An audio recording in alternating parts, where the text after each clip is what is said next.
They just got some.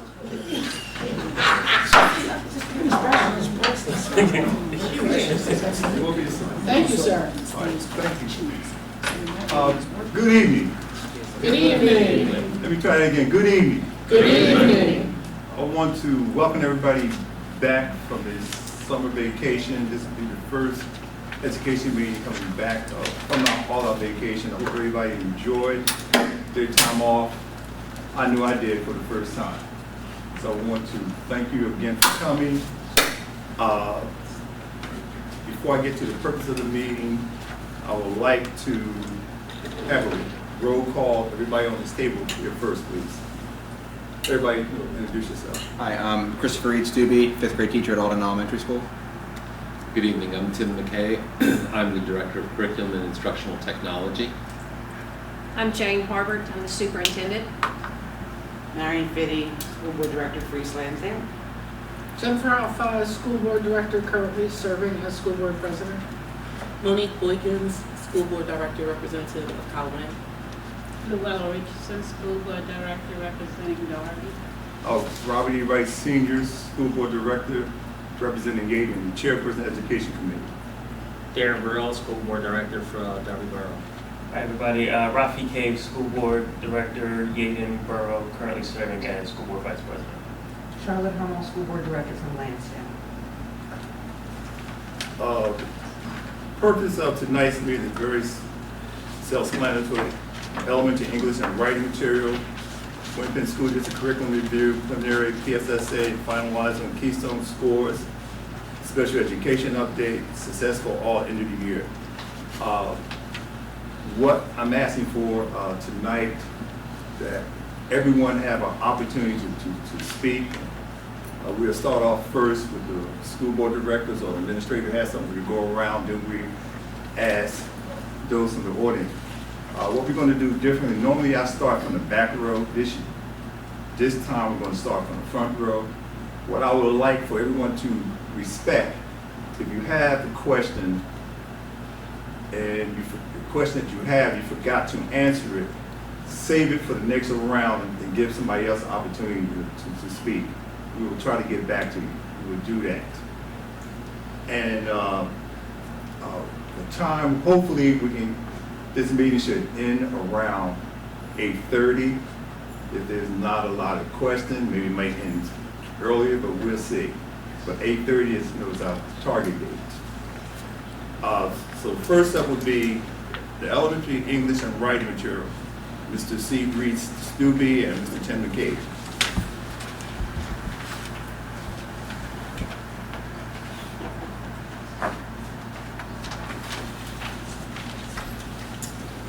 So, good evening. As part of the continuous effort to improve what we do in Williamton School District and to make sure that the students are receiving quality in all subject areas, last spring we were asked to look at our writing and our grammar program. And we had groups of teachers looking at things. We received a lot of different samples. There were conversations. And there was a pacing guide created to make sure that with the materials that we have in the district, that everyone was able to cover all of the PA core standards for English language arts. I'm happy to spend a little time this evening showing you what we have for the students for writing and for grammar.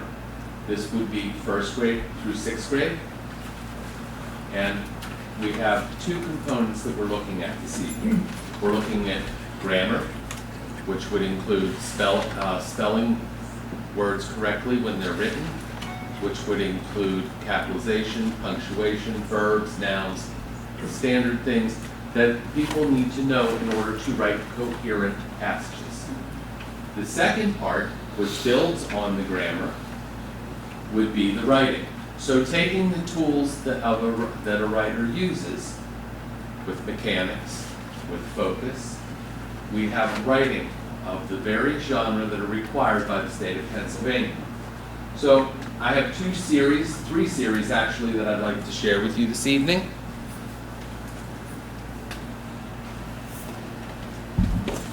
This is Houghton Mifflin Harcourt English. This is the first grade book. This is the second grade book. They are consumable, which means that the students will write right in the book. I'm not about copying things down painfully on paper for hours and hours. So the students will work right in the book. This book is divided into 2 sections. Every other section is grammar. Every other section is writing. So there are mechanics that are shown, and then there's writing that follows fairly short afterwards, so that the students are exposed to not only the mechanics, but also exposed to writing, starting from first grade to second grade, and Mr. Stubbe shortly will talk about 3 through 6. But these are the selections for first grade and for second grade, and again, they are all consumable, where the students actually have the opportunity to write right in the book, and the pages are also perforated so that from time to time, if the teacher chooses, he or she can tear them out and send them home. This way it gives parents an opportunity to see what they're learning in grammar and mechanics, and also how they're writing different genre, from persuasive, yes, even in first and second grade, to informational, to short narratives.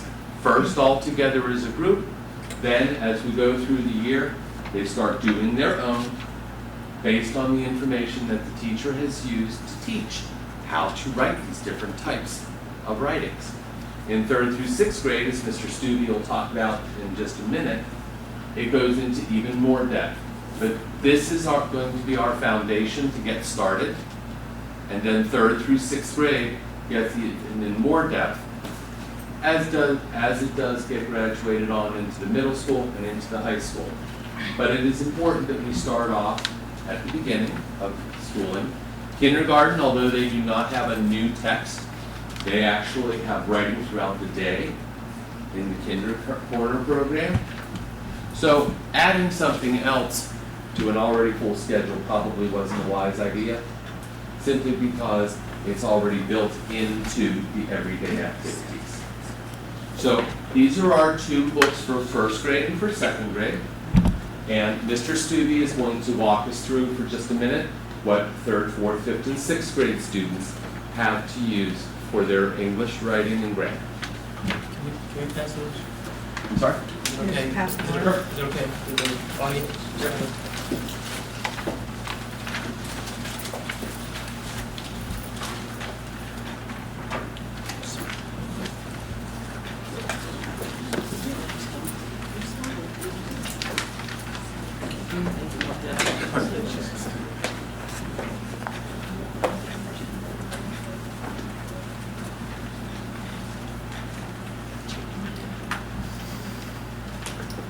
So, good evening, everybody.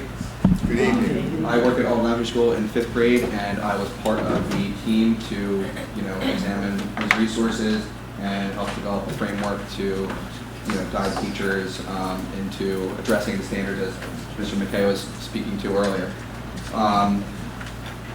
So, in grades 3 through 5, we'll be using 2 products aimed at specifically grammar and writing, working in unison in the classroom. First product is the Grammar Workshop. This is the level blue version, which is the 5th grade version. As you can see, it's another consumable book, and it is sequenced. So, for example, in 5th grade, it opens up with kinds of sentences, very familiar to how most of us have learned grammar, and then as it progresses into more specific parts of language, nouns, pronouns, adjectives, so on and so forth. And what's nice about the Grammar Workshop resource is that it comes with an online login for students as well as teachers with the pages that are in the consumable book, as well as additional practice. There are some games that are included for each particular unit. to practice those skills as well.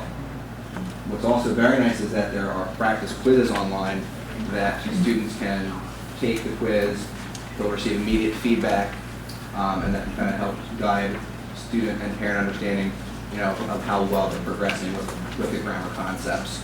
So that was particularly something that I really enjoyed about the online component of the grammar workshop book.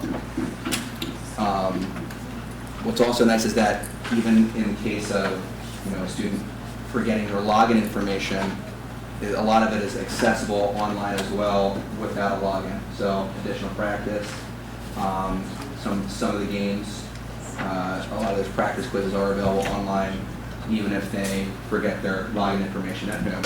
They can just go to the same website, the Saturday Connect website, and follow the prompts to get to the teacher student resources.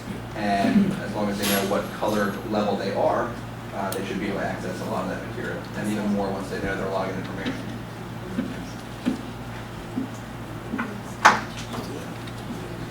And the second piece to accompany the grammar, and really the core of what we're trying to direct instruction is of course the writing. So the grammar being there to help guide students to use the correct foundation of language and to express ourselves in the writing.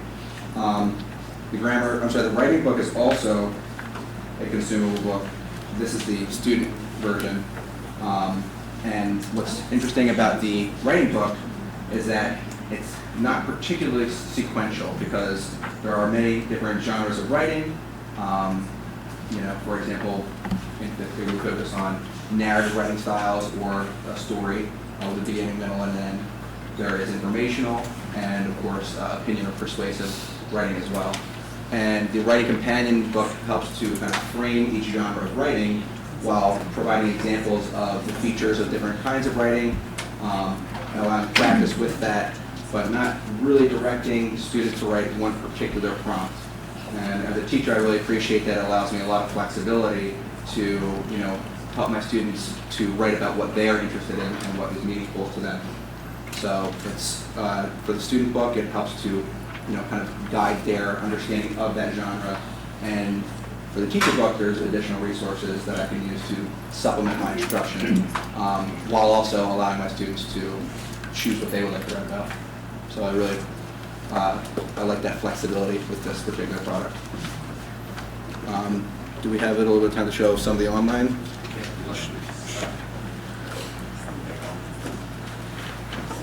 So just to give you a sneak preview of what students might see when they log in, particularly to the... You just plug it into the... Sure, yes, into the HDMI.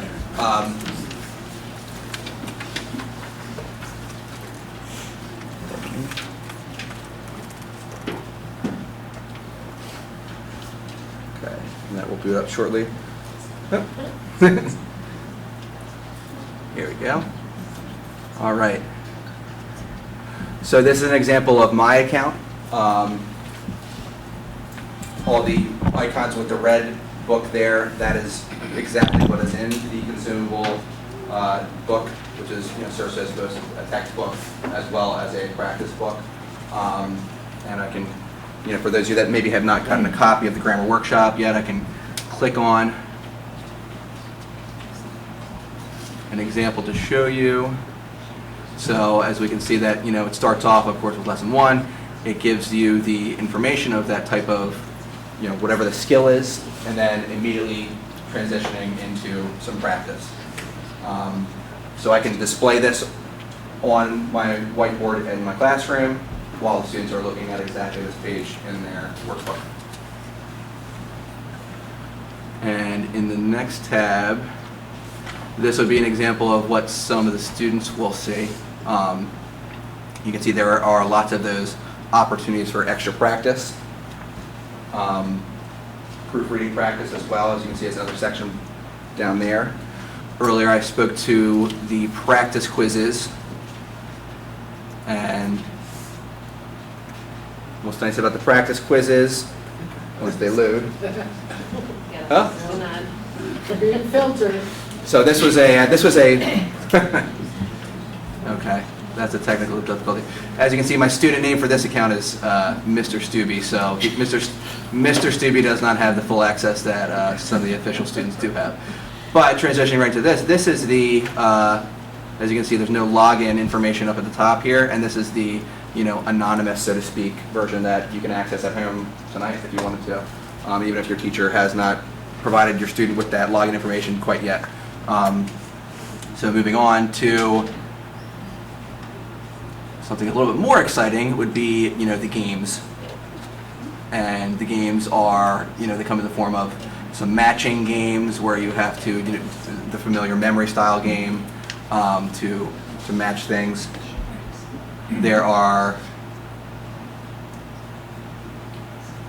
games that have them identify parts of, let me see if I can do this one here. So here we have, the skill was types of sentences, and we read at the bottom, do you have a map of the city? And of course we wait for the interrogative style of sentence to fade, and we click that, and then it monitors progress that way. So it's a little bit more engaging than simply a pencil and paper workbook that way too. And if this could let me, I'd like to show you the practice quizzes. So here's an example of one of those practice quizzes, and as they fill out the form,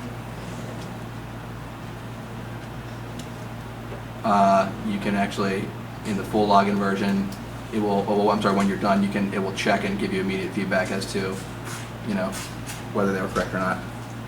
So that's just a little preview of what would be available online. Thank you. Thank you, Mr. Stevie. All right,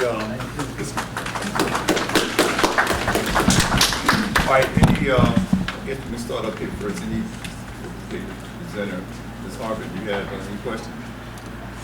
Mr. Stewart, what grade level were you showing? That was 5th grade. 5th grade. Something okay. I'm more familiar with. So. Okay, all right. That's all I needed to know. So that was an example of 5th grade. Ms. Fitty? That was,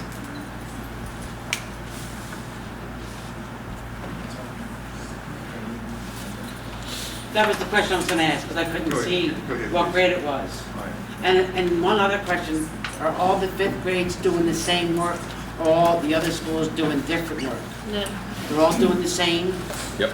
So Yes, ma'am. you want to explain that to him, Mr. McKay? This is a good time to explain that. That's a good question because now we have this for all of our teachers, So for every subject. thanks to the teachers in the district who Right. have spent over a year working on this, and we are still refining this every year for each subject area. We have a pacing guide to make sure that everyone is moving along, addressing all of the standards and the eligible content, along with the pacing guide divided by quarter, because I didn't want to hem teachers into day by day. No one, to me, my philosophy is no one needs that tight of a monitoring. Everyone here is a professional, and we're working with each other to treat each other that way. So by quarter, the standards are addressed, the eligible content, the report card competencies, the chapters by quarter, by grade, the assessments by quarter, by grade, as well as the vocabulary words that are used in that quarter that all students really, really need to have exposure to and practice with. So that at every school in the district, from Ardmore to Evans to Colwyn to Walnut and everybody else, everyone, every quarter has the same expectation. And that's something that I've been working on since I took this position, because we didn't have the consistency that I felt that we needed. Additionally, we also have rubrics for all of the report card competencies now that are the same throughout the district. And so all 5th grade teachers not only have the same pacing, but when the competencies are filled out on the report card, they are all looking at the same guidelines. So a 3 at Walnut Street is a 3 at Bell Avenue, is a 3 at Evans, is a 3 at East Lansdowne, so that everyone's using the same criteria. Now, of course, there will be small variations, but by and large, This is what we have for our content areas of English, for math, reading. We have the rubrics for each grade level, and we're working on the science once we get moving with our new kids. So I think we're well on our way to having this. We haven't had this in William Penn School District for a little while, and I was glad, so thankful that teachers, and glad that teachers were really excited about doing this. Along with this, we now have common assessments and quizzes too for our math program, so that everyone's giving the same quiz, everyone's giving the same test, and then at least, if teachers want to go beyond the at least, absolutely, but at least everyone has to be doing this. And I'm really proud of the work that our teachers did, and it was all done by the teachers in the district. I guided different groups. They came in after school. They came in on days during the summer. We worked, we refined, we did dialogue. We said this is working, this is not. So yes, Ms. Vitti, everyone across the district is doing the work that Mr. Stubbe's doing. I'm not ignoring you, I'm writing. No, I down understand. the notes while you're saying. Sure, Thank you, Jim. sure. And when he says little while, it's been 10 years since we've had something like that.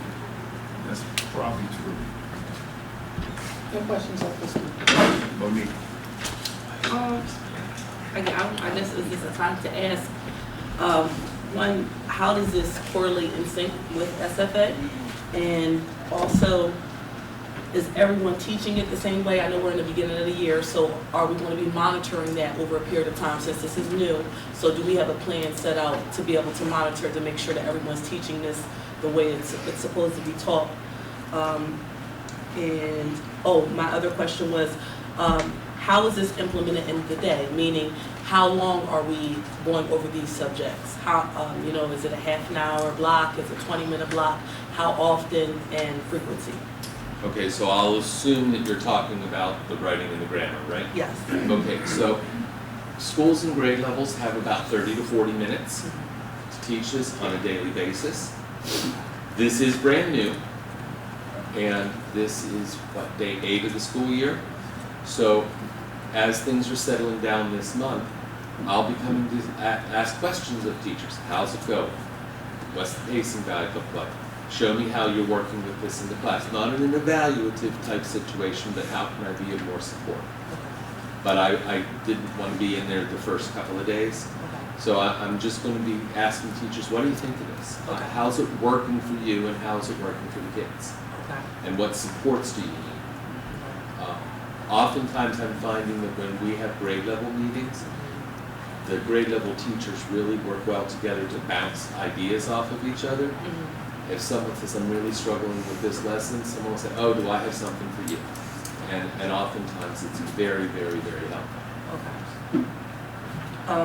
When you said 30 to 40 minutes, so that's what I'm saying. Are we just doing the English and the writing portion, 30 to 40 minutes? Is that all one thing, you know what I'm saying? Or is it broken up like English 30 minutes and the rest 10 or 20? How is it being broken up? It is, I'm leaving it at this time up to what the teachers need with their classes, because for whatever reason, my class may be just wonderful with possessive nouns. Okay.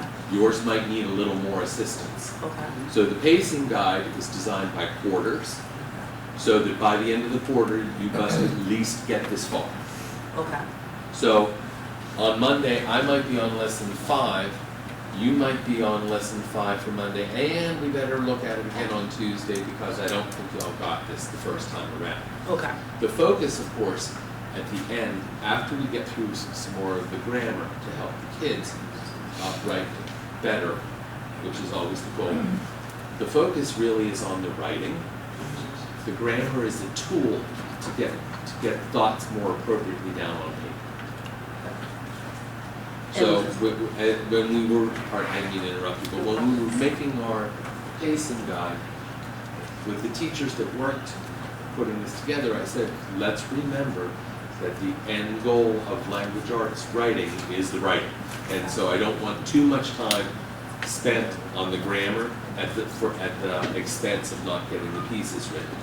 Because not only do the students need to know how to write the pieces, because those pieces go all the way up through 8th grade with the standards in Pennsylvania, but also when you don't get to the writing, you don't see if the grammar is applied, if the punctuation is applied, because sometimes students can do things really well in an isolated sentence, but after some instruction and some guidance on what the writing needs to look like, can they put it into writing without, number one, what's capitalized here or improper. So the goal is the end goal is the writing. Okay. So there's no minimum, it's just 30 to 40 minutes, and a teacher can use it at his discretion on what their classroom setting may need. Right. Okay, thank you. Sure. Well, Now, my question was answered. I was gonna ask when was this implemented, so. Day number 8 just finished today. Yeah, no, my question was answered. my question is, how many staff members are part of the team? For the writing I pacing. just want to ask, did the committee just composed of teachers? Yes. All right, well, So there were maybe 2 or 3, in some cases 4 teachers per grade level. We did this during the summertime. okay. I guess what I would like to do is maybe include some other, particularly from the community, some parents involved in this. I know some schools have done this when coming with curriculum, it becomes more holistic. It becomes more of an ownership if the community is involved. And a lot of studies point that out. I would like to see us do that. Okay. Thanks. Correct. No questions. Really quick question. What's the trade-off? I think you said, the day is already pretty loaded. So if we're adding this block into each day, what are our teachers going to have to cut? What's the opportunity cost? Well, prior to this year, we had an online writing program. So it's been there. So it wasn't, we're taking 30, 40 minutes off of math to do this. But the teachers said to me, Tim, this Write Steps is just not working for us. So that's when we started to explore other things. So it's not in addition to, we took out what we had before and put this in place of it. This is more structured for students. Charlotte.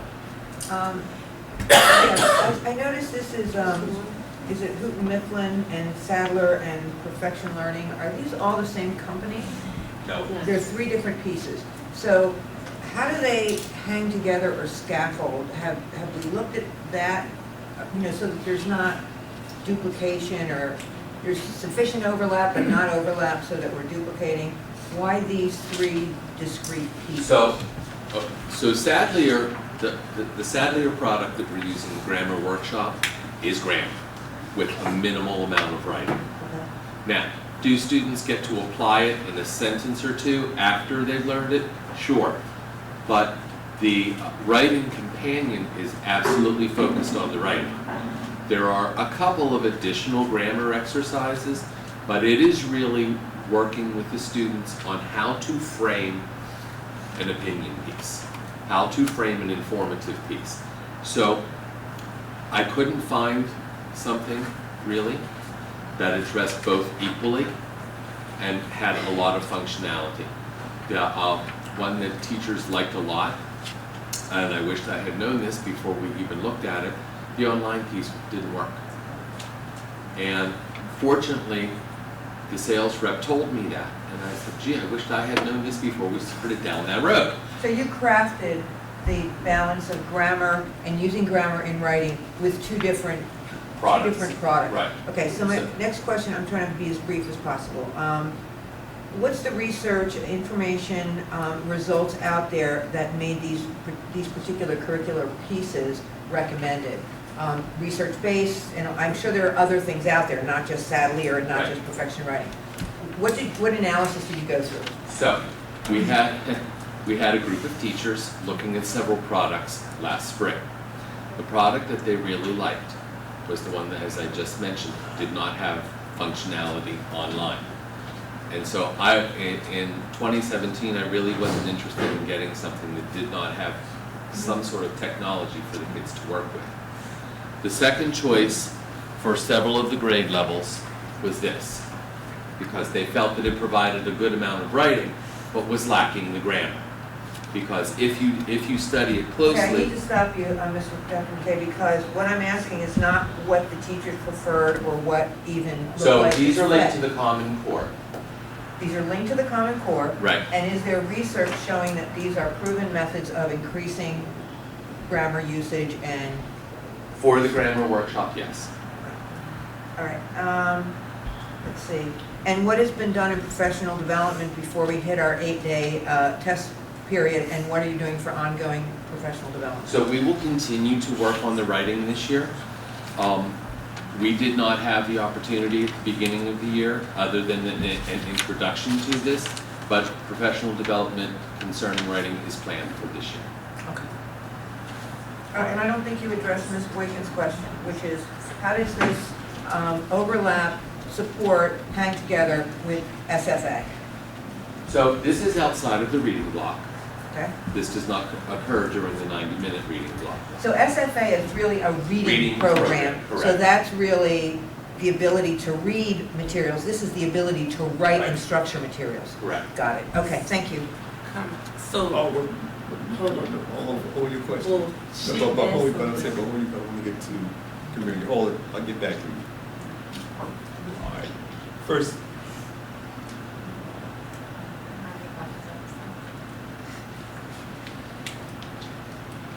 this might be quick. Anybody else in the first row? Raise your hand on the second row if you want to speak. Okay. I was actually interested in what Ms. Hummel's question was. In regards to your research, what are your citations regarding those research, articles? I can provide that for you. It was given to me by the publishers, and I can certainly provide that for you. There are note cards over there. If you leave me your email address or somewhere I can mail citations, I can certainly send those to you. Can you provide those to the board as well? Sure. Thank you. All right, let's go to the third row. Anybody in the third row, raise your hand, you want to speak on the next row. All right, the last row. No one, okay, now you can take the question. So what I'm trying to understand is that we're spending, I want to get this correct, 30 to 40 minutes with writing in English Correct. and 90 minutes on reading. Correct. Isn't that kind of backwards? Well, a lot of research shows that 90 minutes is what is necessary to make a year's worth of gain in reading at the elementary level. So that's why SFA is designed for 90 minutes. Okay, so where does the research show that 30 to 40 minutes is sufficient enough for writing and English together? We're talking about two subjects together. So I would like to see research on that as well, saying 30 to 40 minutes is okay, and more standard compared to 90 minutes of reading, because you would think the writing and the grammar is how can a kid read if they don't have the writing and grammar part, especially the grammar part. So that's where I'm a little confused on why is it so much time allotted to SFA as far as 90 minutes and only 30 and 40 minutes, and we're talking about two subjects. You see what I'm saying? Yes. Well, the grammar should really support the writing, so I don't think that it's two completely separate subject areas, but I could see how one would think. Well, the reason why I'm saying that is because you're using two pieces of material. Right. You see what I'm saying? So you have a writing book which where we would look at, okay, this is one subject, and then you have a grammar book. So what I'm confused, I'm just not confused, but I would like to see research to show, to make sure that we are giving our children enough time with the writing and grammar. Because we've been down the path where we've given them a lot of reading, 90 minutes or so. So I would like to see some evidence or research to back that up. Okay. Certainly. Just a quick question, piggyback off Ms. Boykins. Is last year, so we did not teach this at all, correct? No, that's not So correct. we did not have a block of time for writing. No, we did. You did. We were using something Well, else. you say you were using the online piece, correct? Yes. What grade level did that start? First grade. The reason why I'm saying that, because that's why I waited for my comment. I want to speak as a parent. I am not familiar with that whatsoever as a parent, and I'm a highly involved parent. And maybe my kid didn't get it, maybe it's one classroom, maybe it's just a one offer, but my child did not get that. And my wife can attest to the same thing. So with that previous program, there was not a lot of take-home information for the parents, which was also a problem. Yeah, I think that's part of the issue with a lot of our, is that there's not a lot of communication of what's going on inside the classroom with the community. It's like as a parent, we feel like we're kind of lost in some things. But it brings to, Monique, Ms. Boykins brought up a good point about the time frame. Is how are we what's the difference between last year and this year? And what is missing? Because you can't just pull out another 40 minutes out of the air. No. Because we were not dedicating 40 minutes to this time. It's the way you say. And this is every day, right? Yes. Yeah, so as I said, excuse me, well, the materials this year replaced the last year's materials. Well, And so it's not that it wasn't being instructed, it wasn't being instructed in this way. that's why I asked for a teacher schedule too, because I can't wrap my mind around of how many subjects we have and how much time do these teachers have to teach it. I think you have to break down the exact day, exact time frame they have, because they have 90 minutes. Basically, you only have about 3 hours of instructional time. So you have an additional 90 minutes. So what else are you learning during that time frame? Are we only given 10 minutes of math? 5 minutes of math? That's what scares me. So we have an hour Can you of math. break it down like I can get you a schedule. Perfect. Okay. Everyone on the schedule? Or possible.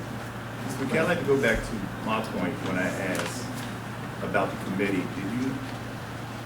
Did I hear correctly you say it was only 3 staff members, or how many? Or grade level. Grade level. Not doing all of them. All right. Because they were teachers. I felt it was important that grade level staff write it for their grade level. They knew the grade level. And once all this was composite, was there an opportunity for the board and community to know about where we headed? Are we setting up a true partnership? Because we do have a lot of educators in our community that could have really helped out, may have some different ideas in the direction that we can move. I like the ideas, saying that, with this recess-based tested, or visiting other schools. What other schools in Delaware County is using this program? The companion to the grammar workshop is used out in the Springfield School District, just down the road. All right, see, where I'm going with this, nothing out here is really very new. There's always somebody out here doing this. And so if you go out on an observation day, see the school where it's working, where it's not working, what you can learn from that, be more inclusive by involving more people in this triangle, because at the end of the day, this affects our children, and the taxpayers are paying for this. Understood. So we can no longer continue to pay for a system, for a curriculum that we don't know is research-based and tested or successful. But if we go out and see some other schools that is working, include more people, then we can be more successful and we can move this district. So is that a recommendation that we can do in the future? And you said you did this in the summer. A lot of parents or educators are free in the summer. We can open this process up. Sure. I just have one more question. Can you hold it? We're going to move on. Thank you. Well, it's So about finish. Earlier my question, Mr. McKay, was that the same system is being used for all 3 graders or 4th graders, 5 graders. Correct. And this is now a new program from last year. Correct. Do we have the numbers from last year, how well we did in education? And with the new system, when we know the numbers, how this system is working for our children this year? It's coming. It's coming. The results are coming. Anytime you implement a new curriculum, if you were to see massive jumps the first year, that would be a little bit suspect. But we won't maybe not know our answers till June, am I correct? Correct. All right, now. To start to even see something. Okay, I'm not an educator, but my kids went to school, and I found that I didn't know the report card till June, and they already done school. I'm like, My question is, if it's a 90-block session, like Monique brought up, 30, 40, and 90, and all the kids in 3rd, 4th, 5th are using the same program, what happens if John Doe and Jane Doe don't get it? And they're lacking and they're holding back? How do we grab them children to get up to par, and how many aren't up to par that we need to pull in so that we all can be at the same time? Is that, you follow what I'm saying? I understand what you're saying. Sure. So with the online resources, there are opportunities for teachers to get extra practice for those students. Take some time during the intervention time during the day to work with those two students in small groups. So there are opportunities and there are materials, not only in print, but also, as Mr. Stubbe was showing you, in the teachers' resources that are available online, that he can use to get those students that need more assistance. I know we talked, and I'm just one small one. I know we talked about how our teachers and staff are getting cut, like time to go into meetings or what have you. Is there enough time with all this for the teachers to actually sit down and look at each student, what they're doing, to know that we are doing good or we're lacking in something? I don't think the teachers really have enough. I can't think of the name of it right now. Collaboration time. Thank you. Collaboration time, thank you. Do they have enough of that time? Well, time's always the enemy in education. I get that. I mean, we don't have nearly what would be great, but principals are working to make sure that these teachers are looking at the data, discussing individual students and groups of students, and where they need to be, where they need to move. Okay, I thank you. Sure. Well, you have a question in the audience now. Oh, I do? Yeah. All right. My question is. Can you stand up, please, so we can see? My question is in regard to the citations. I didn't hear the gentleman in the back. Were you speaking, sir, or you? Well, no, and he's fine. I can speak after. Okay. Thank you, Mr. My question is in regards to the citations. Why is that the citations are only from the publishers and not like a peer-reviewed source? Well, the publisher, I can get them from the publisher, and they're not just their studies, they're outside studies as well. But there was no research done outside of the publisher's information given to you? I'd have to go back and look at it. Let me check. Okay. Give me your contact information. Okay. I'll be in touch. Okay, who else in the back? Stand up, please. I'm trying to, thank you. To address several of the questions, Dr. Mansfield from Ardmore, 6th grade teacher, new 6th grade teacher. Ms. Boykins, regarding the writing, we average anywhere from 40 to 50 minutes a day in our schedule for the English grammar writing program now.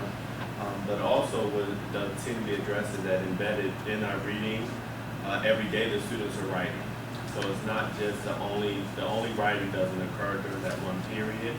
And what, even with any writing we do, over time, it translates into our reading program. The students' writing should improve. Those are things we look for. And even though we've been using the program for 8 days, and as a new 6th grade teacher, but I'm finding that the students are, writing is important. Okay, writing improves if we do it every day.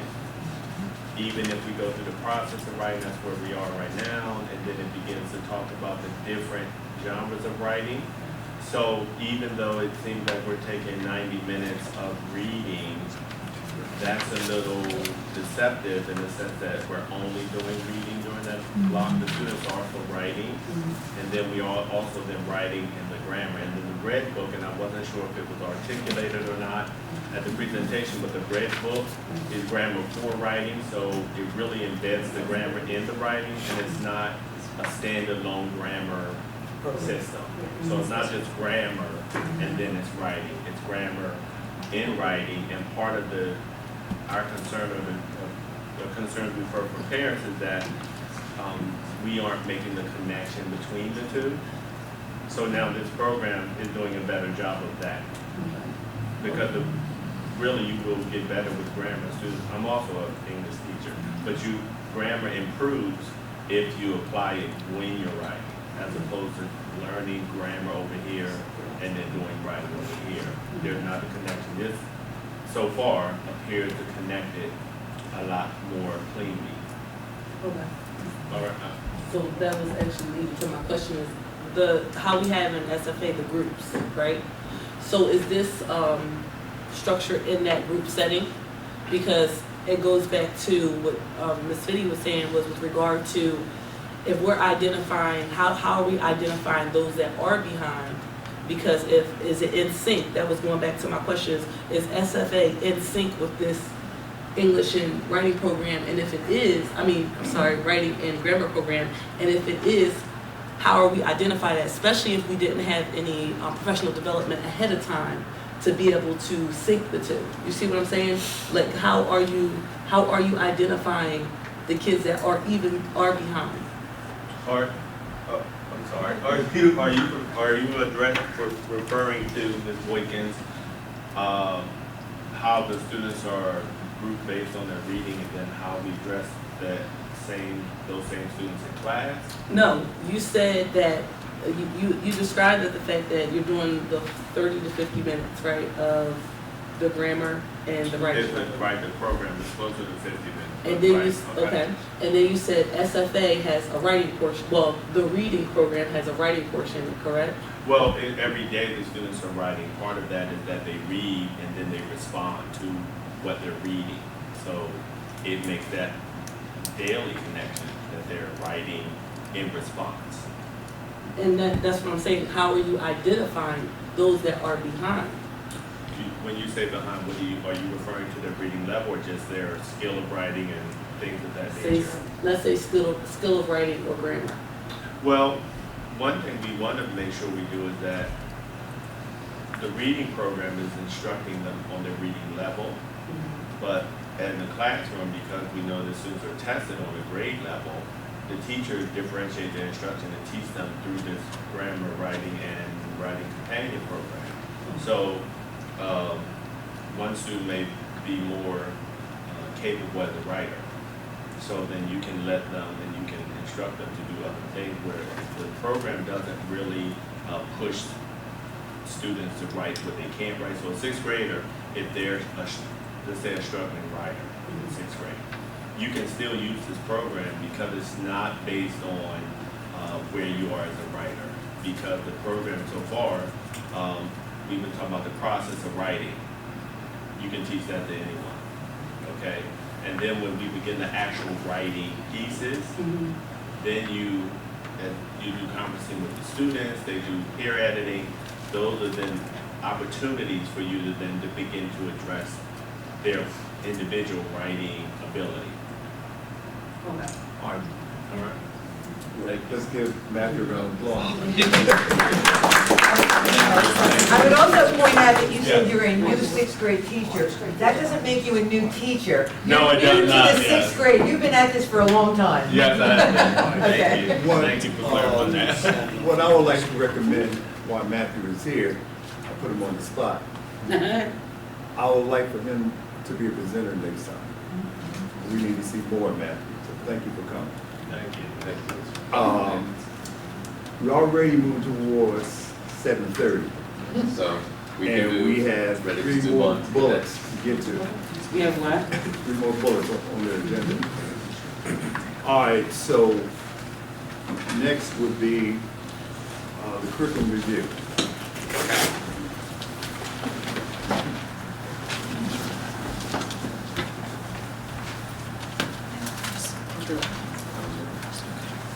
So last sprint, we had a conversation as administration and school board members, where several school board members said we'd really like a review of our curriculum, an audit of our curriculum.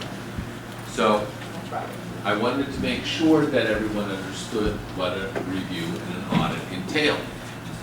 It entails reviewing documents, lessons, pacing guides, syllabus. Thanks, Mr. Studi. There is a review of the standards alignment, the scope and sequence, is the work challenging to the kids, or are we going too much just across the surface? As well as what does our professional development look like, and is it relevant to the teachers and their craft? Ms. Harbert? Oh, next. Yep. Sorry. There's also a portion of feedback. This audit review does not happen in 20 minutes. It is a longer process done by teams of educators. Most of them are retired, a lot of them are university folks, a lot of them are not. But companies or corporations or intermediate units have teams that will do this upon request. And the outcome of the curriculum review is a written report. So how are you doing? Here are the standards that we were looking at: professional development, articulation, rigor, so on and so forth in the district. And here are our findings based on not only a document review, but actually going into classrooms, seeing what's happening, talking to teachers, talking to the community, talking to parents. So what do you think? How do you think the schools are meeting the needs of the academic needs of your children? So again, this process can take a couple of months actually to get through until the reports are written. Ms. Harbert? So I have two corporations, two groups that I reached out to. First one was the Delaware County Intermediate Unit, because they're located right out in Morton. And they gave me a proposal of what an English language arts reading review would look like, what does a math review look like, and a science review. Those are our 3 tested subjects on the PSSA, so I started with those. And this is a 4 to 6 month time frame. They let us know, because of the interviews and talking to people. And there is the overall total cost for those 3 content areas.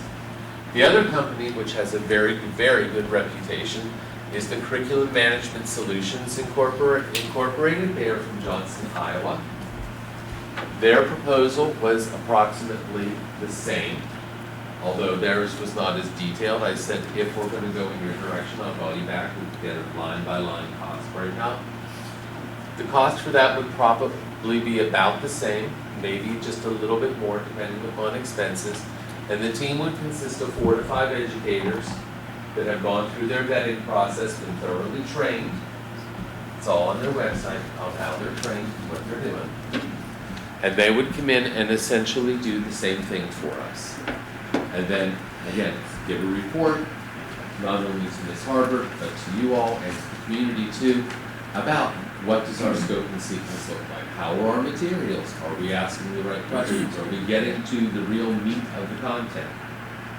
And then, on top of that, of course, just like the intermediate unit, what can you do to make improvements in this area or this area based on our findings?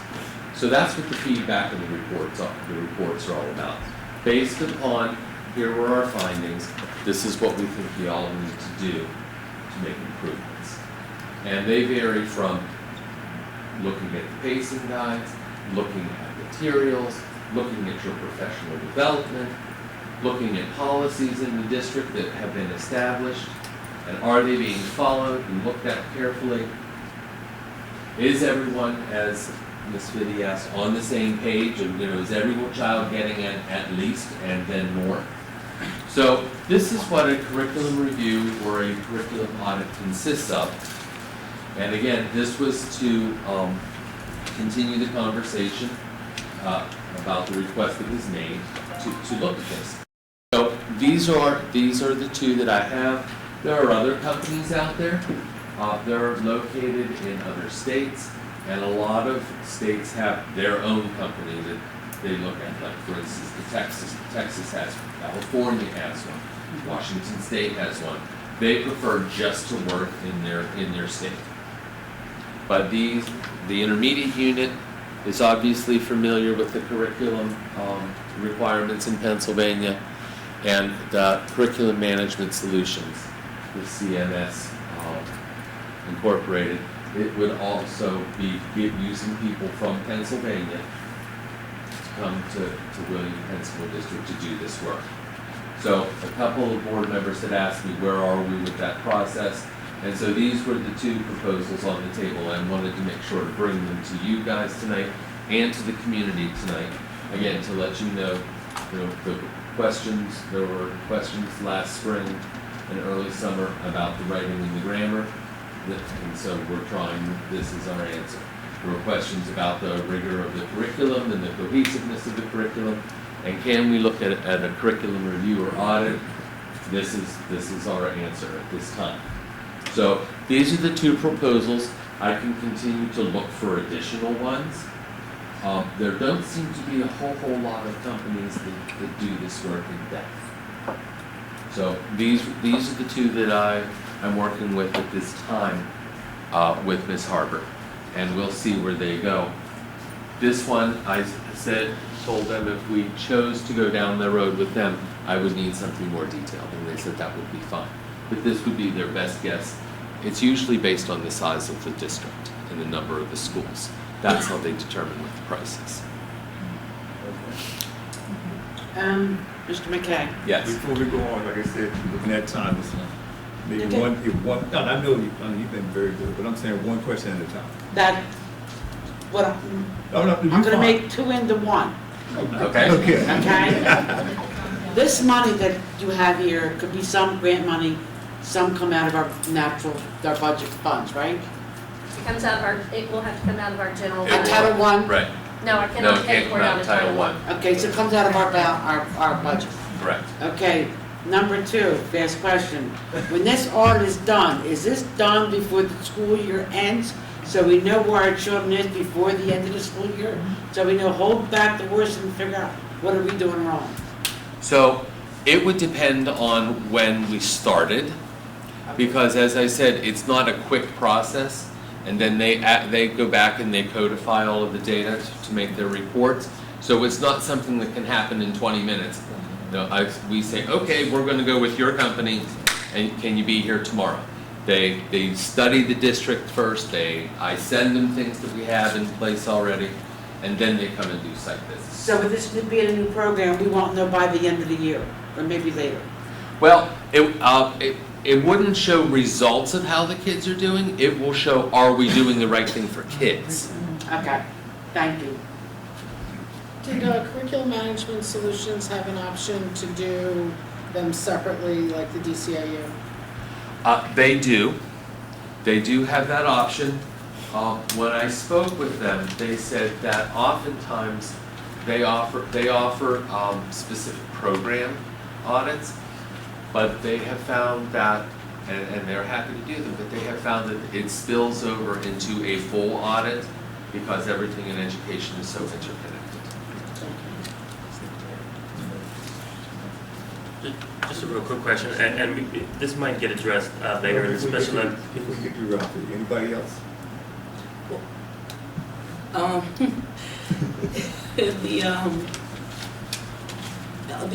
These were the only two, I guess, that you found that were feasible, or as far as, because I'm pretty sure there's a lot of other, places out there. Well, as I said, some prefer to just work in their state. Okay. Two states that had a lot seem to have a lot were Texas and California. Okay. They had quite a few in their state Texas and California. that only wanted to work in California or in Texas. Sometimes it's a matter of getting people from place to place, I would guess. I can see what else I can find. There don't seem to be a ton of places that do this work. Okay. I just had two more questions real quick. One more question. With regard to, One more. I have to put it in two then, right? So with regard Let's to, combine.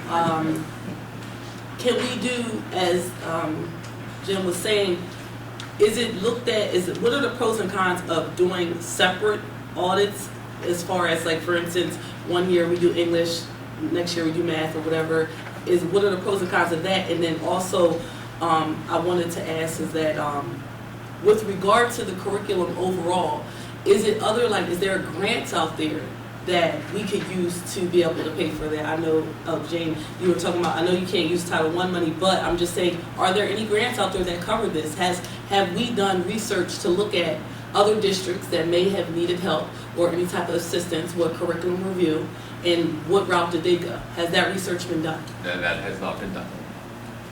So this is where, I guess this is where a little bit of my frustration comes.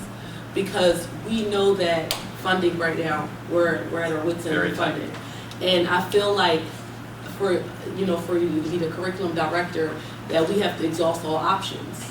And we should have done research to find out are there other avenues out there for us, because $46,000, yes, it's a lot. But I'm just saying in general, I think that we should have been prepared for that.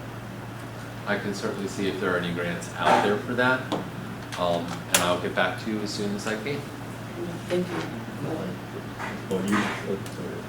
Wouldn't you think it would be wiser to stay within the state of Pennsylvania? He's more familiar with the curriculum. If I can find somebody inside of Pennsylvania. Now, these folks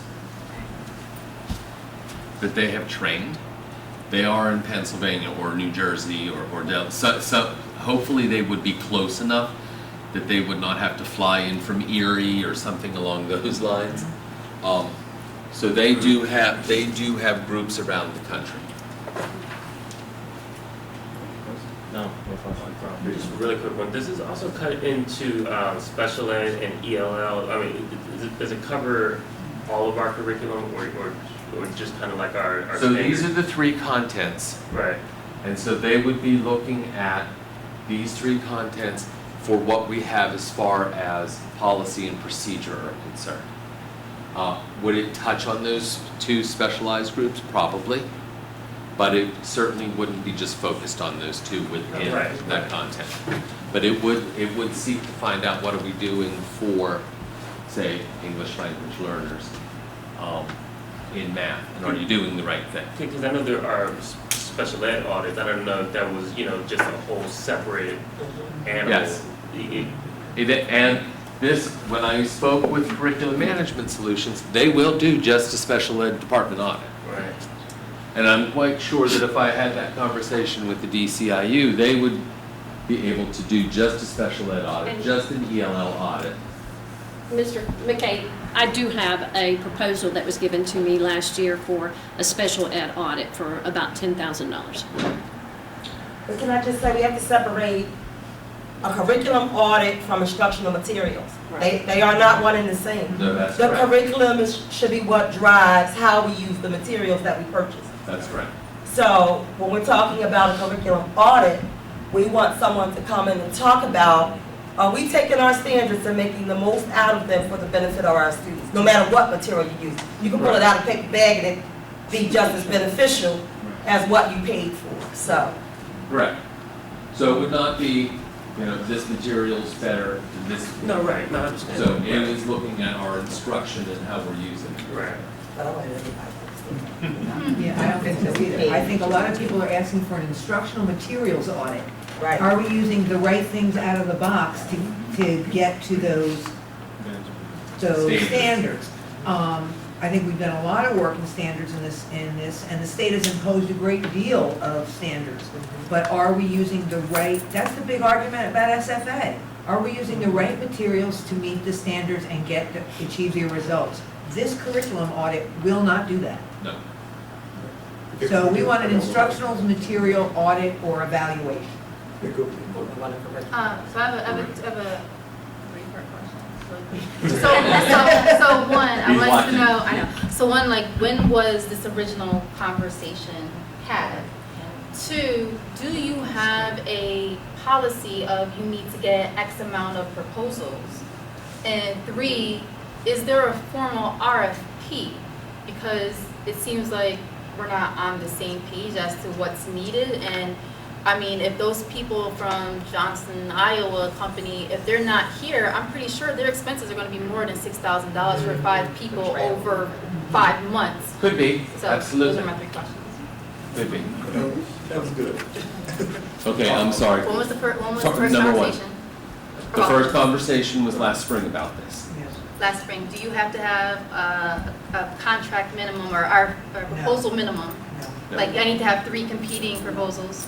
You probably should. And then, For other things, huh?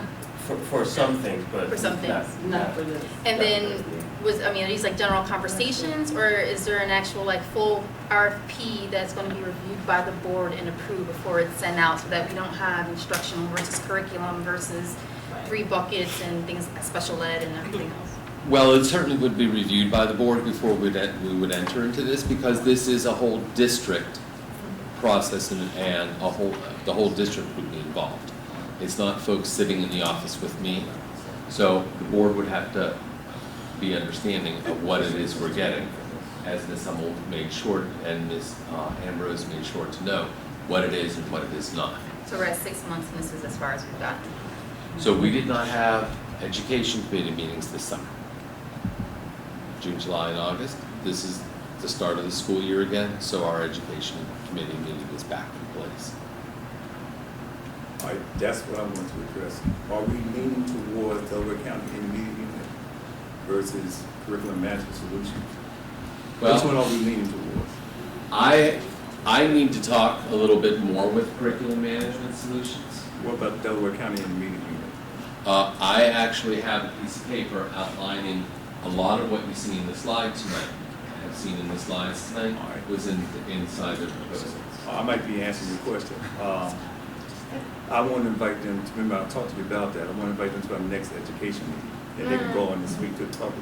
No, that's not my question. So this goes back. That's my question. Well, right, you see my answer. I mean, but going back to like, it's been 6 months, in my opinion, at this point, it should have been, okay, here's what a curriculum audit is. Here is what we would like audited. Can we have that discussion today before we start inviting people to talk about things that we're not even sure what they should be doing? So that's why it was like 6 months, and this is all we got. In 6 months, we should have been, okay, here's what a curriculum audit does. Here are the things that we want audited. Do you agree? So now we're going to have to wait another month or 2, or what's the next meeting? Next month. Next I mean, month. Monday is our next board. So, I mean, it's just delaying the process and pushing this. I'm pretty much saying that. So when we invite them out, you can ask them all the questions that you're raising, just those three. I feel like That doesn't mean we're going to hire them. So that means when you come out, that we can ask all those questions. Then if we're not satisfied, then we say, we need to hire somebody else. Personally, that has been a concern of mine, that we don't really participate in requests for proposal. A few people make a decision, it's not really discussed, and then we pretty much vote on it, it's like we rubber stamp.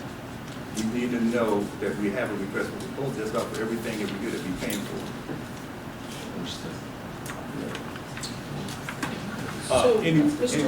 Anyone else in the audience, please? Yes. I have a question and I have a concern. I feel that a lot of work, effort, and time have gone into what is being presented tonight, but not enough hindsight, not enough, how should I say, concrete planning that would include projections, that just maybe could include the community. I mean, we're taxpayers. Now, and when you're putting something, information and programs together such as this, teacher support, program support, community support, I'm not hearing any of this. It's a wonderful program, and he put a lot of effort into this. But what I'm hearing is a lot of subjective conclusions, and it's not conclusions. I want to hear some conclusions, and if it's not conclusive, then go back to the drawing board. Don't come back to one person and say, I'll respond to her, or I'll respond to him, or I will get this information for this person.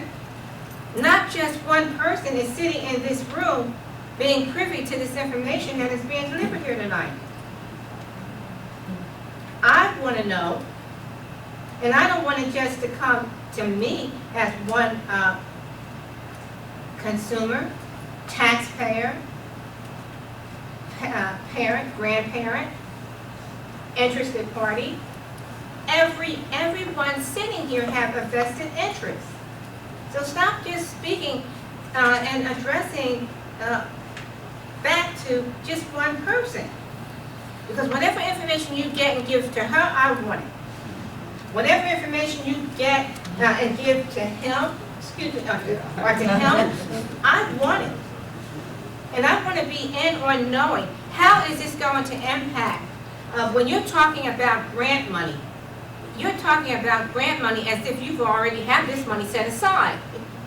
And if you don't already have this money or this proposal set aside, if there's any chance that this money may somehow or other spill over into another program that's going to affect another segment of our, and I hesitate to say community, because the community is the children. So it's going to go from the children that are in the regular program to children who are not in the regular program. And if that money is already set aside or earmarked, or you have $10,000 over here, that could just possibly be considered,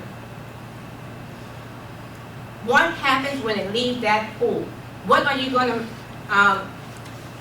put back into that pool? More hindsight, more budgeting, certainly not pay for an audit. This should have been considered as you were putting everything else together. The possibility that, hey, somebody might want to know. It's not just hire an audit or get 3 proposals for an audit. Before you get to that point, there were other points to get to. It was other board members to sit down and communicate with. And then when you're sitting down with your board members, you need community support. You need the community to be heard. You need the taxpayers' support and voice. And just to piggyback off that, I know there's a budget If meeting. we may, we're not going to get through the rest of the agenda if we keep going to every question, unfortunately. I mean, there's a lot of important information that these guys worked a lot of, they spent hours and hours on this, and we know that we're not going to have another meeting tomorrow. So can we please just get through the agenda so we can, and then we can come back to questions later? Okay, one quick question. Just to touch on one of your point, they spent so many hours on this, but there's no concrete data.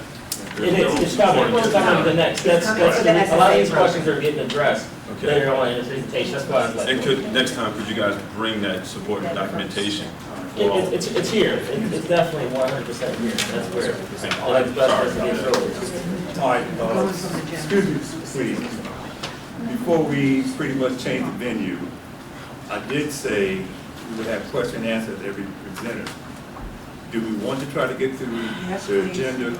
I think we should. And then we have a question? Yes. Because it's already 10 minutes Okay. late. And if you were thinking 8:30, 20 to 9 at the latest, we're Okay. running Yeah, out you're of right. time. All right, so does that agree with everybody who's here? I didn't hear you. Does that agree?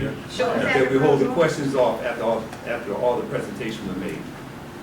How many more presentations are there? Well, Then perhaps we need to have separate we have the meetings for PSSA, answers. special ed education, and success for all. So we have 3 more. And why don't we have a separate meeting then? You're trying to cram a lot into this one meeting.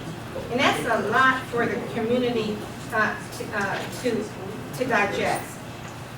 I don't know how long you got have had this information to absorb. I'm hearing it for the first time. All right, but what I'm I don't saying, know how many more people are hearing this for the first time. I agree. Trying to make it as diplomatic as possible. So everybody agree to hear all the other presentations, or you're saying continue with the presentation. Continue with the presentation. I'm speaking to the taxpayers and voters who voted for us. I want them to be their decision, not ours. Do you believe that No, We- because the board has to have this information that's further down the agenda in order to make decisions for which we were elected. Let me finish. And I want to represent my constituents that No, way. What I'm saying is, I want to hear from the public first. So what I'm saying is, do we want to go with the PSSA presentation, no questions, special education, successful or no questions, and at the end, question for all three, or you just want to continue and maybe table the rest? What is your pleasure? I want to hear from the public. Can I make a suggestion? No, I want to hear from the public first. To the public, just my suggestion. Can I make a suggestion? A lot of the public is definitely here for SFA and special education. And I'm asking, could we please bring SFA to the forefront and talk about that and then go at special education, then PSSA? I'm not saying that one is not more important than the other, but I know last education meeting, a lot of parents wanted to know about SFA. That was a big part. And then special education also took a big part. That's why the agenda is so long, ma'am, because what we did was our last education meeting, we ran out of time because the same thing, people had a lot of questions. So what Mr. Wright did, he added those subjects on the agenda so we could address them now. That would be the third time we do it again. And don't just All right, so, come to a Ms. Wright, consensus, yes, and then yes. you guys go somewhere, go back into your back room and you vote on it. we're not going to back room. But what I'm saying, I just wanted to say, the point that was just made is well taken. If many of the parents are here in reference to learning more about SFA, it does not mean that one is not important, but I would go to that topic next also. yeah, that'll be the third time. All right, so is that agreed upon? All right, then we can go to successful all. And what page is that on? That will start 8. on H at the bottom. Page 8. There's the Thank you. You're welcome. Yeah, it is on page 8, is where we start. So board members, I want you to know that one of the requests was that you have each of the grade summary forms, so you do have those in the back. I did not run off these for the community, they're hard to read. I'm at 1, and I was killing trees back there. So we will give you grade summary forms as you would like to look at them, especially for your school. And can you please, because I looked at those briefly, I can understand nothing about them. Right. So can you please send out what the keys mean at the top and side so I can actually read them? Yes, absolutely. Okay, thank you, but I'll take the summary data for now. As a matter of policy, may we, with any request for information, hopefully you all signed in, send it to everyone that attended this meeting. Sure. So if a citizen or a board member gets it, whoever is Everyone here gets gets it. All that, because I don't have all that, I just know what I need. So when we're looking at grade summary forms, I have them in here by alphabetical order. One of the things that Mr. Wright asked for was, can we look at end-of-year data for our schools? And I said yes, but I think you need to see it in context of where we were. So Alden Elementary has been implementing Success for All for 3 years. And when we first, and if you look at Alden, I always say, look at the back page, you'll look at the summary piece right there, that's where it is, end of year. So at the end of the year, in 2011, we had 62% of our children reading at or above grade level. In 2012-13, 66, and at the end of last year, we had 70%. This is based on a scholastic reading inventory, which is a standardized test that our children take. It's based on curriculum tests, and it's based on teacher input. Why does it end 2014 and the other ones? Oh, I'm sorry, I have to tell you, this is probably my 9:30 at night.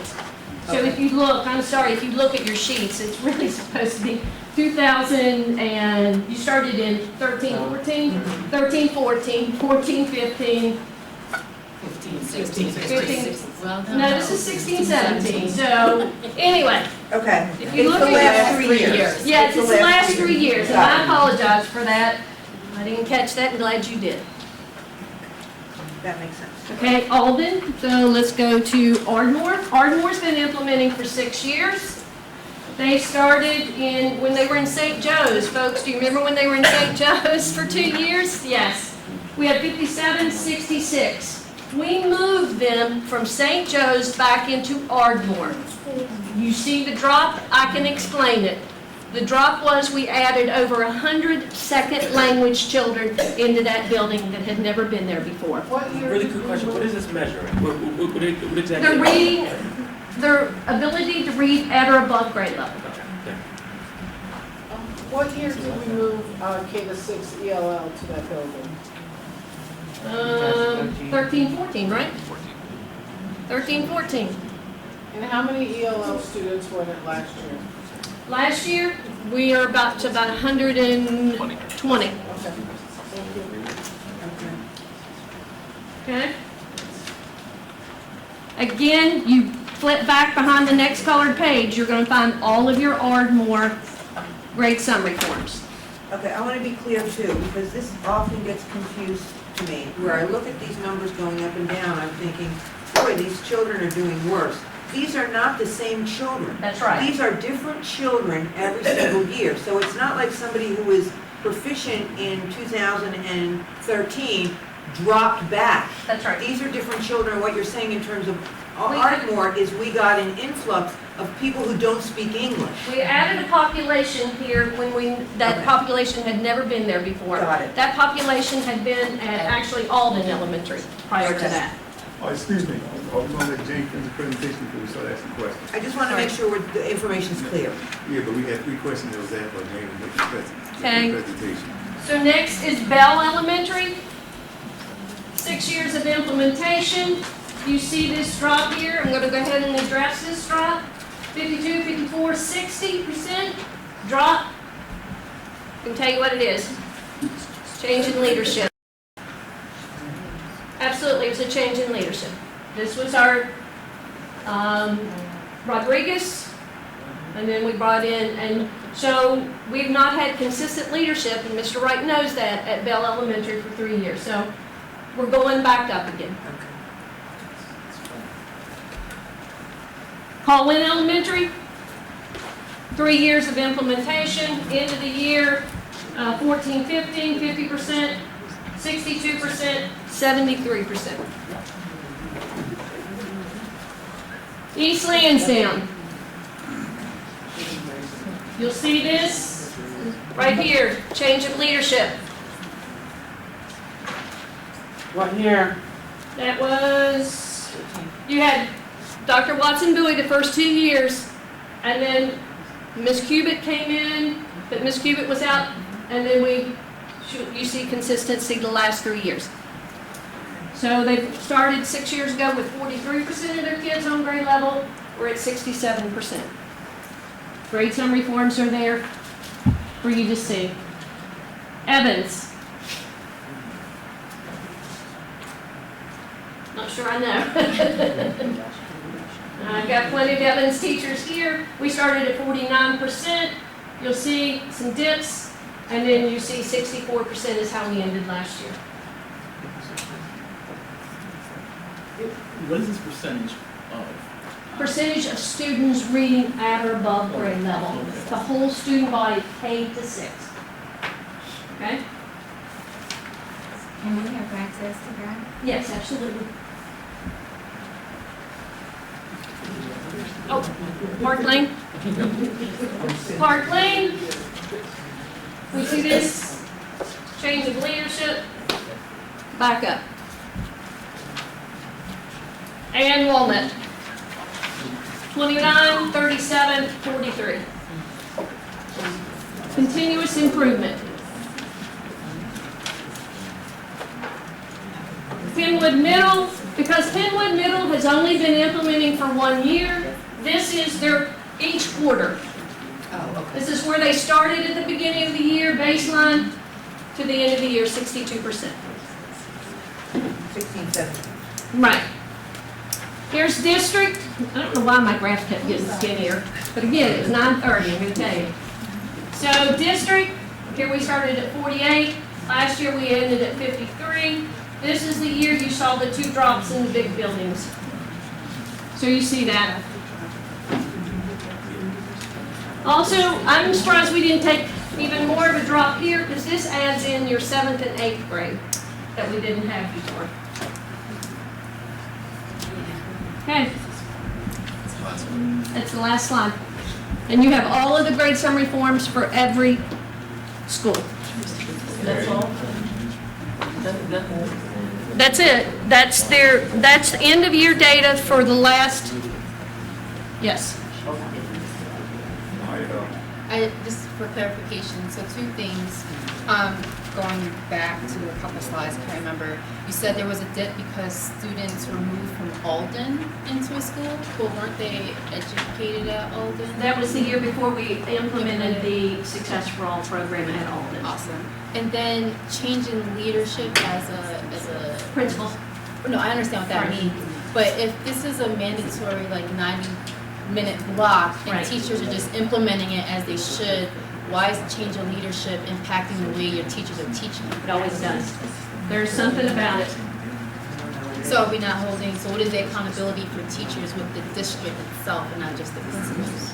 We still hold teachers accountable and principals accountable, but if people are learning as they go along, the other thing is, going back to Bell Elementary, Bell Elementary is a very young staff. They have probably, out of the 14 teachers there, some of them, they've only been there 1 year. About 8 of them, 8 or 9 of them. So it's not necessarily a change in leadership, but change in It actual can be a staff. change in lots of things, yes.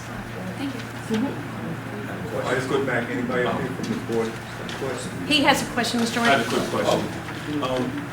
Piggybacking on what you said, is there a transition plan for a change in leadership or different changes in place? We do If put not, transition plans in place, but we are. could we reevaluate that plan? Because it doesn't seem to be. Well, the other thing is, I'm going to tell you, we can reevaluate it. The other piece is the number of personnel to have us to really do all of those transitions that we have. We're very limited here at the central office. We only have about 5 central office folks, and really, me, who really goes out and really observes and evaluates principals at this moment. Okay, all right. Go ahead, we'll come back to us. The young lady in the back first. Is this based on a standardized test? It's based on the Scholastic Reading Inventory, which is a standardized test, yes. So this starts at the 3rd grade level? We start getting SRIs in 2nd grade, actually. 2nd grade level, okay. The end of 1st. We give it thank you.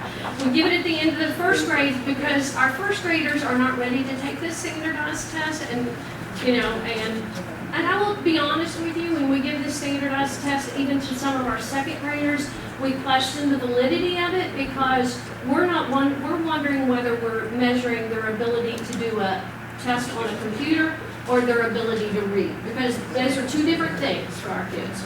Okay, because I'm wondering, like 51, I'm a parent of Ardmore, and 51% for the, is that what it is, 51%? For kids reading on the reading level? At or above grade level, yes. And I understand you said there's 100 of ELA students, but that's really low for It is. only half the student body for the entire school. And you're saying only 100 ELA students were. But also, yeah, and that doesn't include our special needs children either. You said it. This is in here, the data is in here. Oh, it is? They are in here too. 2nd language and special ed is in here. So is there a chart that's more specific to the? General ed population, we would have to differentiate our data out, and we did not do it for this meeting. We can. We can, absolutely. And I would honestly encourage you to when you talk to your principal at Ardmore, see where your child is. One of the things you want to ask is, where's my child? Are they in that 51%? Okay. And then. Well, I have a kindergartner, so he wouldn't. He's brand new into the program? Yeah, but I'm just having. Yeah. Yeah, so, But even in kindergarten, the kindergarten data feeds into this data. It does. We track and monitor the progress of kindergarten students from the very From beginning. the very beginning, we know where they are, and we know where they are by the end. We will be able to tell you if they're reading on grade level or above. We will, actually, our kindergarten children start the reading process, actual reading, learning to read in January, right? I mean, they've done a whole lot of things, learning the phonics and the sounds and everything they need. But we start a real formal reading program about, tell me, January? So when they transition into kindergarten? When they transition, yes. How do they know at the beginning of the school year where the students are? We give some assessments. How is the assessment done? Because my child really wasn't. We haven't necessarily started all of them, and they're very informal assessments with the children. It's not a standardized testing with them. We want to know, what, do they know their sounds? What letters do they know? What is it that where are they in their continuum of learning? And if they already know the sounds and the letters and the next step is reading, do they still have to wait till January with the rest of the students, or They'll start reading some things. they will move them forward? Okay. Thank you. Young man here, please. I'm confused as to why, if there's a transition in leadership, the percentage dropped. It is just one of the things that happens. It could be also a transition in staff too.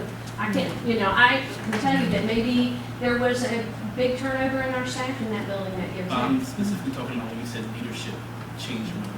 It happens. It's just, it's part of what happens out there there's some research behind it. So For here specifically, Wilmington School District, or just in general. National?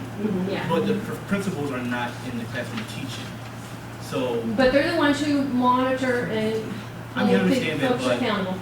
Wouldn't there be some type of intermediate person oversighting? I think some of those departures were abrupt too, Yeah, they right? were. Like the day before school started. Sorry. Kind of thing. I know, I understand that things happen, but shouldn't there be some type of structure in place just in case that happens? If we could afford it, we would put that. I support the teachers, and I have to tell you, there's a principal sitting right next to you, I didn't know. But they support each other too, as colleagues. We mentor them together, so it's a piece that we're working with. I have another question. So there's children, for example, that 51% we're talking about, that 49% that do not meet the basic standards. What happens to those children? Well, it doesn't mean that they're not reading. I want you to understand that. They're reading, but they just may not be reading on grade level. They could be half a year behind, they could be a year behind, they could be 2 years behind, depending on where they are. We know that on a regular basis, every quarter we're assessing children to see where they are, what kind of gains they've made. Again, we use the SRI, we get Lexile scores for those children. That company tells us if you have this band from 700 to 820, you're reading at a 4th or 5th grade level. I don't know it by heart. I know people back there who do. But, so, anyway, so we look at that to see if the children are making that progress. Now, one of the things that hasn't come up, and Ms. Biddy asked it earlier, one of the things I asked every principal to do, and it was a hard thing for them to do, but they did figure it out. We have now got a 20 to 30 minute intervention block for every grade level, so that when a child is reading below grade level or they're struggling with math, we're pulling them and putting them in small groups to review what it is they're behind with. So at the end of the school year, that student is behind. It's like they're in the second grade school year. Are they progressed to 3rd grade? Are they promoted on to 3rd grade? Yes, but we always meet them where they are. Now, one of the things that won't be shared with you tonight, but I highly, highly, highly encourage you to come back on the night when we talk about value added. What we know about our children is, and our staff is wonderful about this. Many of our children come in behind. Maybe not yours, but many of our children come in 18 months behind because they've never been to a preschool. They've never had any type of schooling until they hit us at the age of 5 in kindergarten.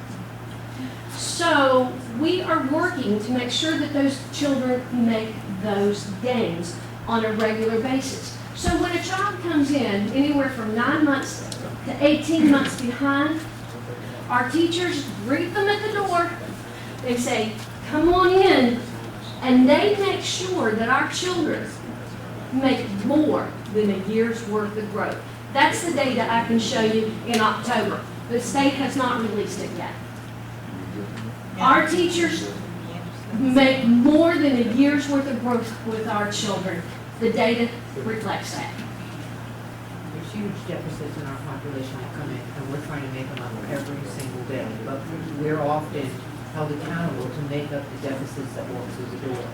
And I don't mean that in a negative way. If a child comes in and doesn't have a book in their home, it's different than my child or your child. But you're not gonna sit there and say, you have 51% walking through that door, that where families don't have material. No, of course not.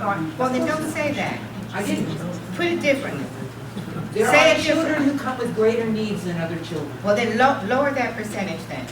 And we're trying every day. But we do have a turnover rate every year, what, 30%? 30%. We may have a turnover No, rate, I'm but that saying turnover rate our isn't that population- significant that you're talking about. It's affecting No, 51% I'm not of creating our any population. excuses. I'm not creating any Wait a minute, excuses. I don't need both of you coming at me. No, I'm not creating any excuses. I just wanted to illustrate that every year, there's 30% of our students are brand new to our district. So that inconsistency in curriculum will really impact the student from year to year. So if they start at Upper Darby, 70% that's already there. Sure. Well, then- And that's what I'm saying, I'm not making any excuses. Well, let's just be real with it. Work with what we have. Raise our expectations. Do what we know we can do. We can educate our children. They do have material. I'm They not do have disagreeing books. with you. I'm not disagreeing. You know something? Maybe what many of you might like to consider doing, visit. Go and ring a doorbell. That used to be part of the old practice. Visit the schools? visits, home visits. I do home visits. Then you know more of what you're talking about. Because many people have libraries at home, and they're not educated. All right, I'd like to, excuse me, I'd like to bring on Burrell first and then whoever else, because we done jumped all around. Yeah, I apologize for cutting you off too, but I did want to tell you that I can't speak for the numbers from every other borough. I can only speak for every borough, unfortunately. That's the numbers that I focus on, that's what numbers I study. 40% of my community turns over in 1 year. In 1 year. And you only have Every year, 4 out of 10 homes are turned over to someone else that never lived here before. So that's part of the challenge that our district had, because most of the kids from our borough, from our district comes from Darby Borough and Yaden. That's just where most of the kids come from. That's all the So, same school district. It is, it's the same school, exactly, that's what I'm saying, where most of the kids from the school, there's 6 communities, but most of the kids come from those 2 communities. So we see a lot of turnover. It's not making an excuse to say let's make it better, but. So what's your turnover from outside of it? Because if you're saying that Yaden isn't educating their kids as good as Darby's No, educating that's their not kids, and what it's all I'm- the same. You misconstrued that. No, That's no, not I'm what just saying, if you're counting turnover from boroughs within the same school district, if the 30% education transiency from outside of the outside coming in. Yes. Okay, A so year. then not Yaden. Yeah, not no, Darby. that's not, you're No, okay. coming from Darby to Yaden or Yeah, Well, that's what you just said. No, that's what you just said, so I'm just Yeah, I didn't mean to clarification. say it that way. But I want to, Mr. McKay, can you pull up slide, I guess this is page 5, because I didn't have it. On the PSSA? Can you tell the public? Sports, yes. Where you were just saying, can you explain to the public about the turnover, how that affects us, the transit? Can you explain that to them? I mean, in a nutshell, we don't know where the kids learned before, what curriculum they came from, we don't know what community, what state. We have kids from all different states, all different kind of economic backgrounds. It's not making an excuse for it, because our kids all went through this district, or either are in this district today, so perform really well. I think if you pointed out that if you have 21 kids in a classroom, okay, 21 kids in a classroom, 7 of those are gonna be gone and new people taking those seats within the 1 year. So you have to reintroduce those, 1/3 of those kids to what's going on around them in terms of the classroom dynamic as well as the curriculum. And you have to learn about them and where they're from and how they learn and what they got before. And that makes it very disruptive, not just for the child who's coming in, but for all the children who are already in the classroom who are trying to keep the curriculum going. So it's a It's a wonderful opportunity to exchange the ethnicity, to exchange and share what they stand to bring. Yes, it does, but it does make it very difficult and disruptive because you have to be able to stay with that child through the whole time when it comes through. So say if the child came from a different school district, we have to evaluate and see where that child's reading level is. And then by the time we've evaluated the child, next year they're going. Well, a lot of children come through the program that way, but a lot of children come through programs that came through preschool programs. Yes. You know what you need to do? You need to come up with a better consensus. Less than 25% go to pre-K. So, because I saw, so I can tell you. Okay, I'm not disagreeing with what you're saying. I can speak from Alden. Alden Elementary is one of my best barometers over there because we have basically 1 per grade level, and I have a kindergarten teacher over there, Miss Hayes. We always ask Miss Hayes at the end of, at 6th grade, when we're having our 6th grade graduation, Miss Hayes, please come tell us how many of those 6th graders you actually had in kindergarten. Sometimes it's 2 or 3 kids out of 30. This year at Ardmore Avenue, 6% of our 6th graders have been in our district since kindergarten. Only 6%. And no excuses. Our PVOS scores shows our medal. That we will take a child, if you come to us in 5th grade and you're reading on a 3rd grade level, we're gonna darn make it. You're gonna make a year's worth of growth. We're really, really good at that. It's the question of meeting a child where they are, walking them in the door, evaluate, support. And it's just I spend nights thinking about how I can stop people from moving. Because if we can get people to stay in place, this district is very successful with a child. Well, Mr. We McKay, can't can you control that. go back, keep going back, keep going back. And so Keep going. I want, There you go. wait, can we go, I promise I'll do this one. Yeah, absolutely. This one, I want to tell you that we are responding to the concerns of the district. And again, I want to say this, I can't say it any louder. I cannot thank Mr. McKay any more than what he's done and the teachers of what they've done in this district with the work. We have not had a curriculum director in this district for over 10 years. Mr. McKay has made, with the teachers, have made tremendous gains with what we are doing and how we're presenting it to our children. You gotta give us some time, but we are looking at some of these things because we're not where we want to be. I'm going to tell you right off, we're not where we want to be. So that's why we suggested maybe we would have the review and the audit to make sure we do have the right things in place. We do have, you're going to see our math scores are lower than our reading scores here in a few minutes. So we're looking at how do we support our staff with workshops after school. We'll bring them in after school and let them work and plan together so that they present these lessons. Looking at our pacing guides, we have common assessments now. We've never had common assessments before. We put in the Moby Max, which is things that children can use. It's an intervention they can use at school, they can use it at home. We looked at our science materials. We were not using the latest generation of STEM materials, so we said, okay, we have to bite the bullet. We need to get some new materials. We've looked at professional development for them. We have tutoring for students in grades K to 3, one-on-one tutoring. We bring in retired teachers to do that.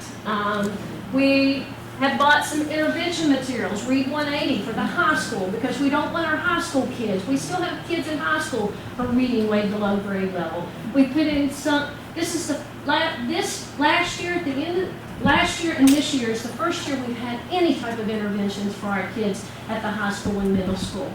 And we looked at some elementary sites. We're putting it in Bell because we're struggling at Bell. We're looking at, it's already in Walnut and it's already in Park Lake. Because we know we need, and that's the Read 180 for those kids who are reading below grade level. And as we continue to get title money, I can use title money for interventions. Every day they'll say, yes, go. We're looking at adjusting our scope and sequence for reading, making sure that we have all of the standards in place before testing. And we looked at, again, you saw the English materials. And then we looked at our middle school teachers worked this summer doing a writing framework for the middle school writing instruction. We didn't have that before. Now go back to the TSSA data. I think we're looking at two different measuring sticks. You showed us the SRI scores. Right, they are two. Which is not reported. So when community sees the test scores, this is what we're seeing. Community sees, absolutely. That's exactly right. This is what the community sees. We need to do a better job. Now, what the state's going to do for us, which I'm really hoping, they're going to, we now have this school performance profile. They're going to have something called Future Ready Index. They are going to let us submit some of our data to go in there because our data does say something different. They're going to start looking at our data. Title I already looks at our data. They will accept our data. So, because this is one snapshot in time, folks. This is, we give it in 10 days. Absolutely. However, my issue is, this is just, I'll say this as a parent and as a board member, my issue is this is the measuring stick that the state gave us. And right. this is what we have to get better at and get good at. You do, absolutely. And that's the reason why I asked so many questions about SFA, because year over year, you're looking at 39%. I'm pretty sharp with numbers. I'm pretty sure that 2017 is actually 39%. And the other one's roughly 39%. So here's what I want you to hear this. 2017 is in red, folks, because the state has not released the real data yet. This data is based on us looking at parent letters and tallying advanced, proficient, below basic, and basic. But I looked at the ones from DCIU. I had to pull every last one from every. And where the and you have that. I have it, but it's we're one of the lowest. We are. That's what scares me. We are. But I wanted to tell you. Wait, I'm not done. The Okay. math side is something we did not touch. It has nothing to do with SFA, but the math has considerably went backwards, which I believe, this is just my own interpretation of watching my daughter go through thing in her first year in this district, is that we're not offering enough time in a day to get this done. Because we keep throwing everything else in that 90-minute block, we're not allowed to touch anything with that 90-minute block. But what do we have for math? Other districts do that. We have 60 to 70 minutes. But other districts touch that 90 minutes time if they feel as though, someone mentioned it earlier, if a kid is weak in vocabulary, they spend a little bit more time in vocabulary. We can't do that because we have this 40-minute time or 190 minutes, 90 minutes that we can't touch. But Mr. Burrell, schools with demographics like ours spend 90 minutes of reading. There's the most research to support that than anything else in the world is on reading instruction. Right. There is an issue. We can't add any more time to the school day. Absolutely. So 60 minutes of math may not be enough, but what else do we take off the plate is all the where I'm getting at is if we had a different program in that 90 minutes, a teacher can do what they do is to teach. I mean, I'm not an educator. I need the teacher to say, this kid needs 120 minutes. I can teach that kid. With SFA, that 90-minute block, they cannot do that. That's really my concern. They cannot touch that time if that kid needs an additional writing piece or more than another kid. They can't touch it. We give them time during the day. We give them other times during the day to do this. We give them an intervention block. We should be teaching reading in science If we're not teaching reading and science, then we're missing a great teaching in opportunity. math at a certain level as well, but if you look at our numbers in math, we're at 14% in 2017. You don't have I think the totals on assumption there. is this but I measures have something totals. valuable. And I know you're saying the state requires this, so we have to win this game. I think the game is rigged. Oh, absolutely, but So I won't fight for the game. But- You can fight for the game. But unfortunately, we talked about taxes in this conversation. We talked about how our taxes are too high. Unfortunately, when I'm looking to buy a home, I did not look to buy a home in test scores in private school. I really didn't look. I saw the test scores before I enrolled my kids, and I was fine with it because I knew the test scores didn't matter. Wait, I'm not done, but think about it. When someone's looking to move into our community, they're gonna look at these test scores. We have to get better at this. We can see this SRI score, and I actually have my daughter, I wish if we wasn't videotape, I would show. But, because I wouldn't do that to my daughter. You can see the average second grader is I'll do it this way. This is the average second graders. They're all here. I mean, as far as where you're supposed to be, and between here and here. Our kids are performing here.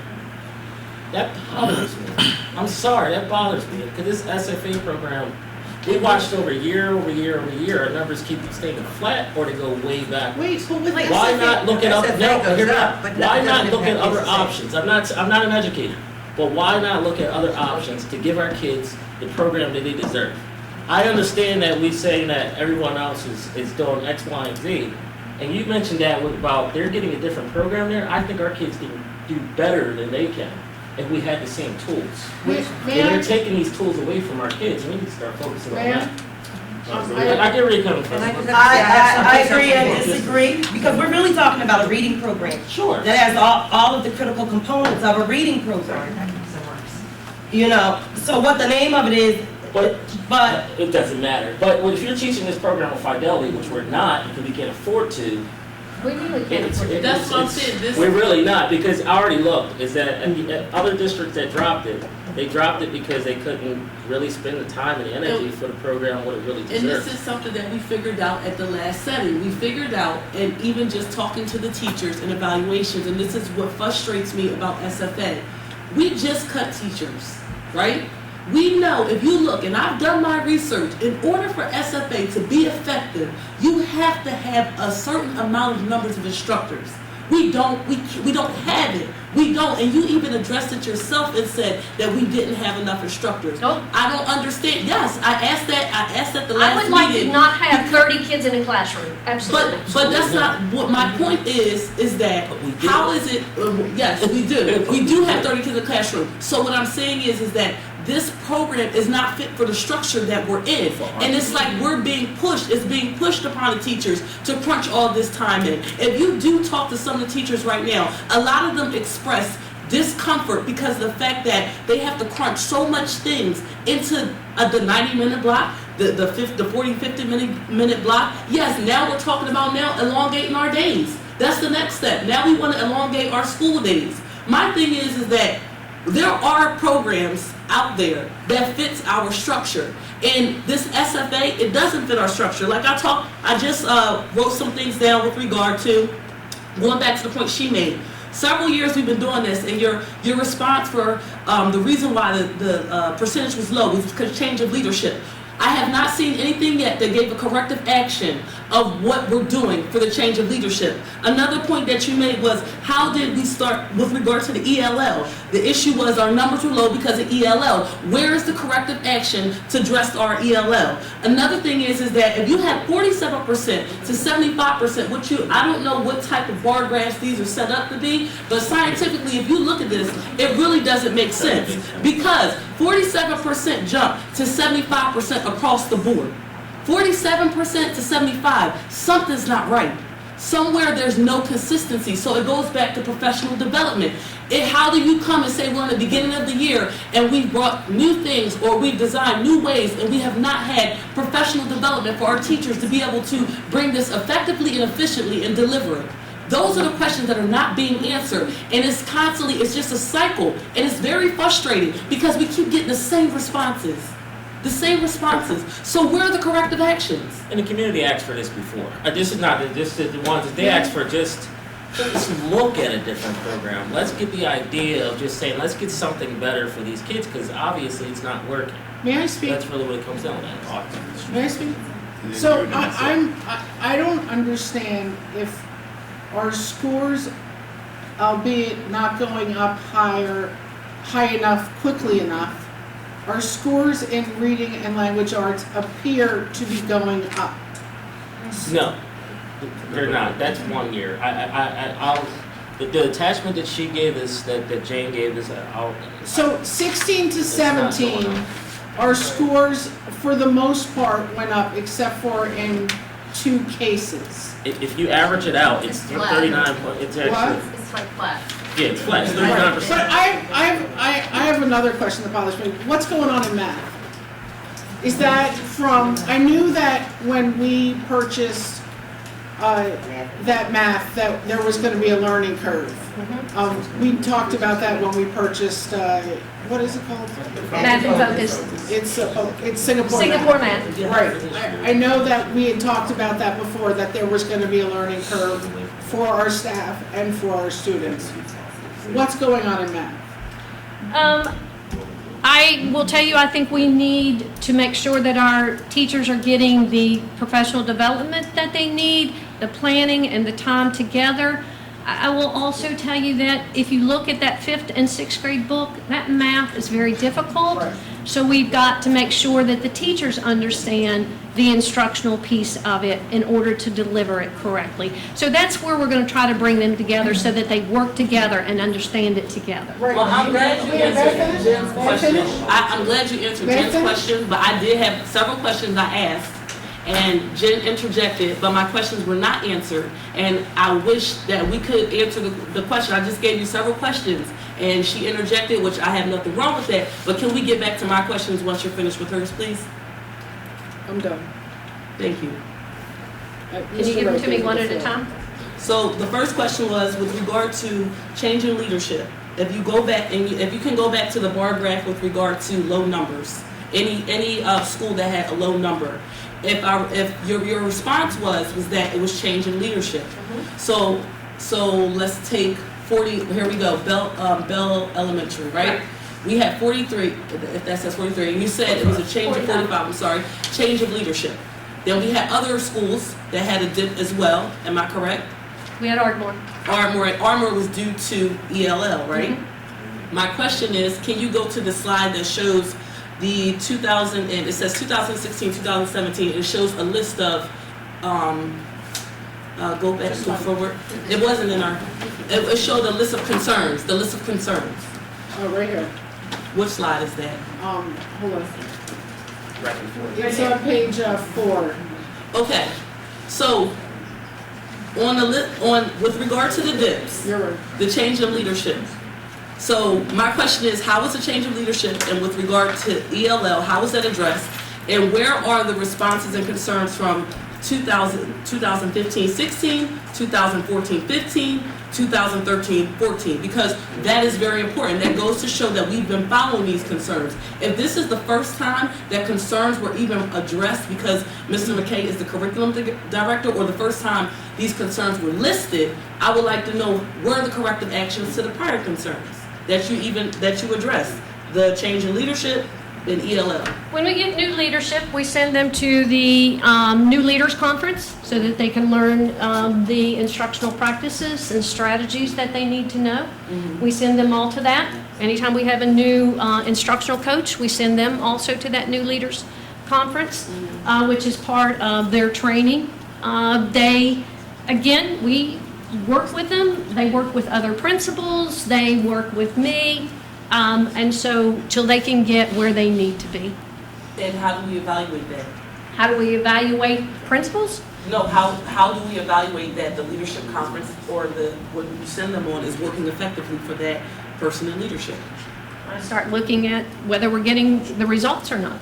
And I go in and I observe, do a lot of observation with principals. I'm in buildings every day, walk with principals and go into classrooms.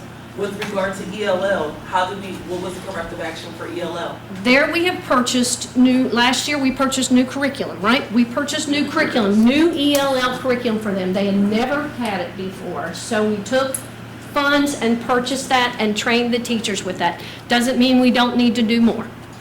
Okay, so in Ardmore, what year was that did? I'm getting there, sorry. Okay, no problem. Here, bring this one. I can order my scribble. The bigger dip was in 14, 15? Yeah.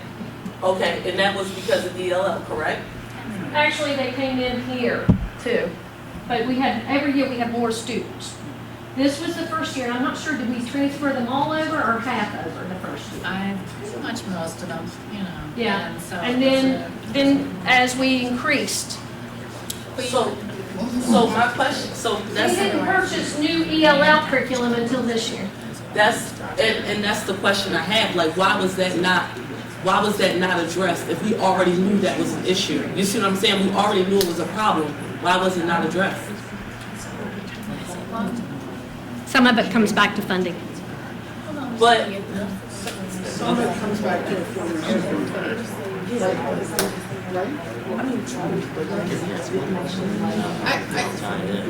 You know, for me, I will say that this board, Mr. Burrell in particular, has asked for an audit. Ms. Curry makes a good point, and Ms. Ambrose made a good point. Because Mr. Burrell asked for a curriculum audit. I believe it was in April's meeting, March or April's meeting. So given Ms. Curry's information, I wonder if we want a curriculum audit or an instructional materials audit or both. For me. Let me tie this. The reason why. May I finish? Pretty please, we should. Well, go ahead. That's fine. I think that we should forge ahead with creating an RFP so this board understands what we want to measure, and then go get it measured for us, come back and adjust. For me, I'm worried about math and science. I see less than flat, I see down. So if asked, like, I want to immediately address math and science and see what's going on there. If you're about to spend more money to do what you're proposing, when you have this right here, that.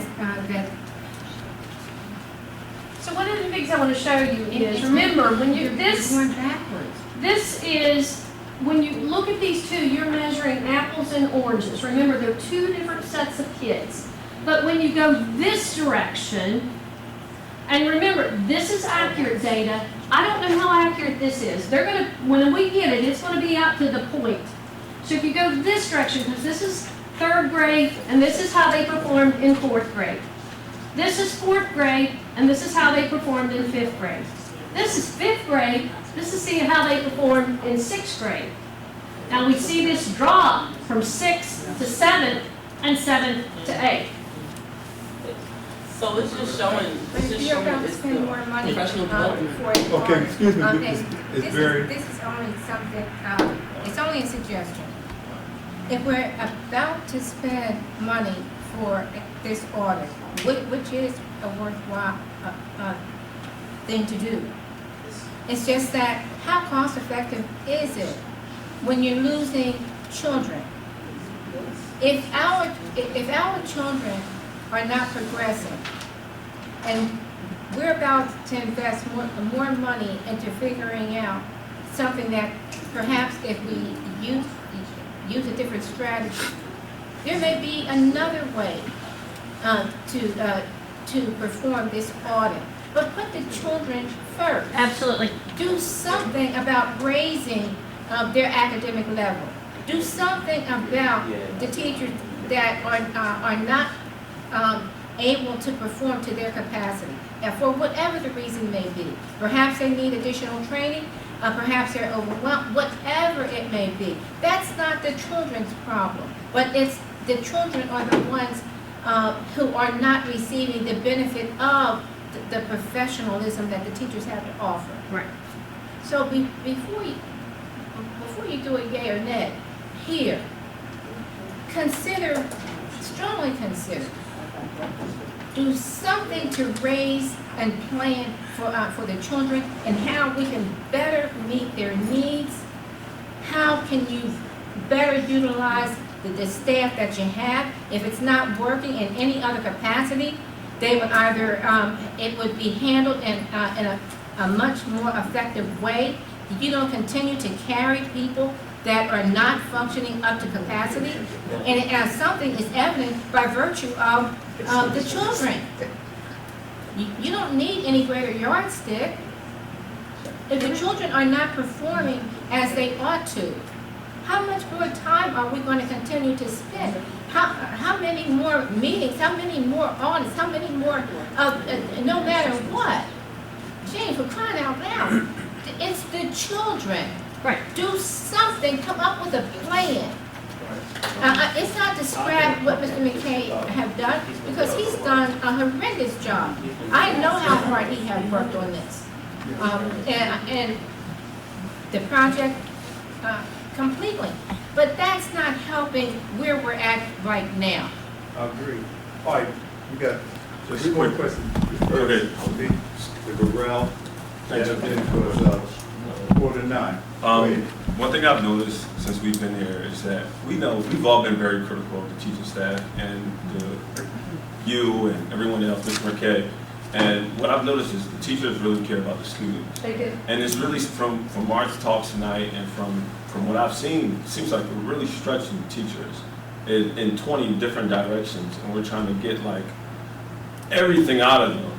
And I feel like I'd like to offer a suggestion, and also, just myself, I'm just one person, but, I'm an engineer, so as far as math is concerned, it's really hard. I mean, I sit with my son and teach him math, and it's hard. It takes time to sit down with the kid and talk to them about math.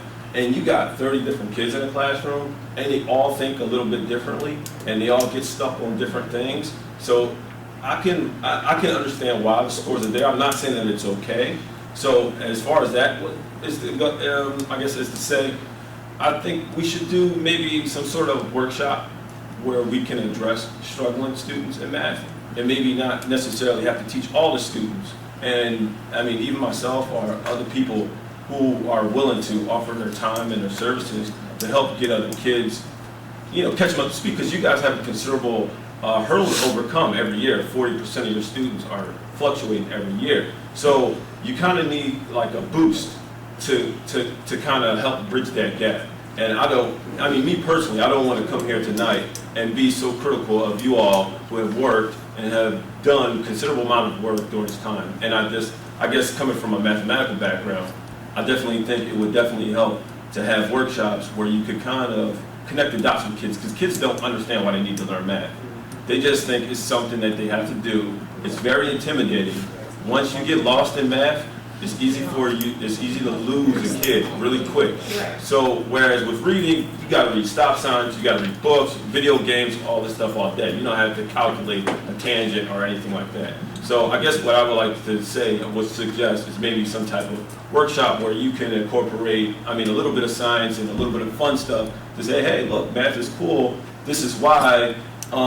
There's this thing. Let's show you what the math is behind it. You said outside of school? Yeah, outside of school. Maybe just at one of the schools, at the gymnasium. Can you make sure you leave your name and phone number? So I would like to interject on that, because I actually work for an educational nonprofit.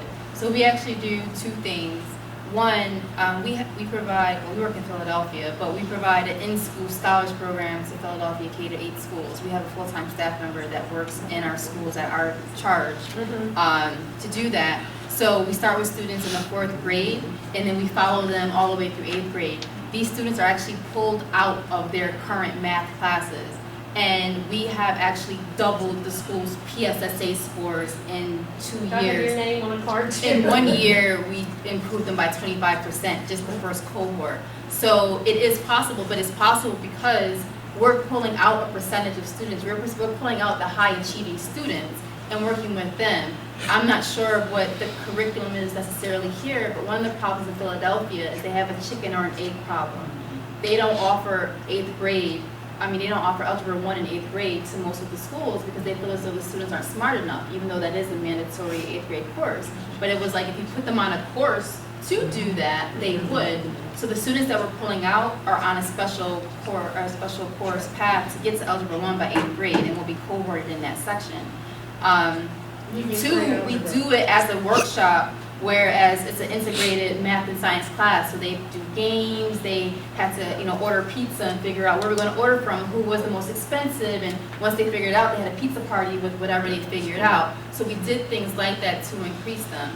And then secondly, my daughter goes to the Philadelphia school, and one of the things that they do there is they do, I don't want to call them blocks, but even though, this is my teacher, and this is my 4th grade teacher, I may go with another 4th grade teacher with students who are like-minded and on that same level so that they're getting the concentration and the one-on-one support that they need so that not the one teacher is not teaching 30 kids on 30 different levels, they're all broken up. And we do that in some of our buildings. Well, they We do can't that in the whole building. We can't necessarily do that because I've got some buildings that only have 1 grade level per. But I think Everett Ardmore, Dr. Lamans, why can I not think of the word? Well, this year, Departmentalized. Yeah. we departmentalized in 6th grade, Okay. and Mr. Jennelsbeck set up our schedule that 3rd and 4th grade, I believe, have common math time so that some They can cross group there too. Right, and his plan Right. is So- to do it. And I hear what you're saying because I think we do. I am of the belief that, I will tell you, I have a math degree, but I can't teach anybody math. I understand it, I can't explain it. I can do it, but I can't tell you how to do it. So if I wouldn't be the best math teacher, I think we have to look at our teacher's strengths. And if you're the best math teacher, you should be probably teaching the math at that moment. So that's one of the things we want to look for, towards doing. That's an interesting concept. I feel as though you also, going back to the conversation of the money and the sizing, having 30 kids in a class is excessive, 1. 2, at one of the schools, I'm not a math teacher, but I have a degree in education, and I actually ran the scholarship program for 1 year and increased it by 25% because I used an integrated approach. I don't think that you necessarily need to have a math degree. You need to know how to teach. That's right. And I think you also need to be innovative and new in what you're doing because the world of today it's just different. And students learn differently than they did before. I remember having to do my multiplication tables and do them over and over again. My daughter is not learning that way. She actually needs to play and actually experience it to learn. So I think that maybe, not that we haven't given you a lot to work with, Mr. Kane, but like more of a, project-based, integrated approach in your curriculum would do a lot. I'm done for the day. Excuse me. Sure. The first thing I want to address is I'm the guy that asked for that curriculum audit. The reason why I asked for that curriculum audit is because we were not teaching English, grammar, spelling. We were not teaching that last year. So at the time, I felt as though those things needed to be in our classroom. So that's the reason why. It wasn't because I wanted to go spend the taxpayers' money. I wanted to make sure our kids have the education that they deserve. Because that was completely missing. It was not here. Bro, what did we add this year? The English books? Yeah, the English and the grammar books. The writing. We had e-write last year. So it really wasn't. There was no curriculum for that whatsoever. So that's the reason why I did that. Secondly is, I'm just going to be honest. I'm asking for us to look at getting rid of SFA completely. And just look at getting another program that's stronger. That's the real reason why. That's something that the community would like to do. Please speak up, by all means, if you can raise your hand or whatever, just so we can look at something to get us to another level where we are now. That's what it's about. Can we do that? On the peer teaching, are we still doing that, like Mr. McKay? Because the point that you have brought up with regard to and with regard to teaching, like when you're trying to, like how you said with extra tutoring, right? So from my understanding, we had talked about this in one of our education meetings, that SFA at Ardmore was very strong. The way the teachers were delivering it, it was a good response. So I asked if they could take the teachers from Ardmore to help coach the other teachers from other schools that were implementing SFA at. Now, I don't know if there's feedback from it, or if it's, we haven't really received any response. And yet, Mr. McKay, you probably have the answers, but I'm saying, are we still doing that? Have we ramped up on it? You know, how effective was it last year? You know, those are the things that will probably, because there seems like an inconsistency of the way SFA is being taught. Because I visited Colwyn to comment when you asked about going into the schools. The teachers in Colwyn, they have bought into this.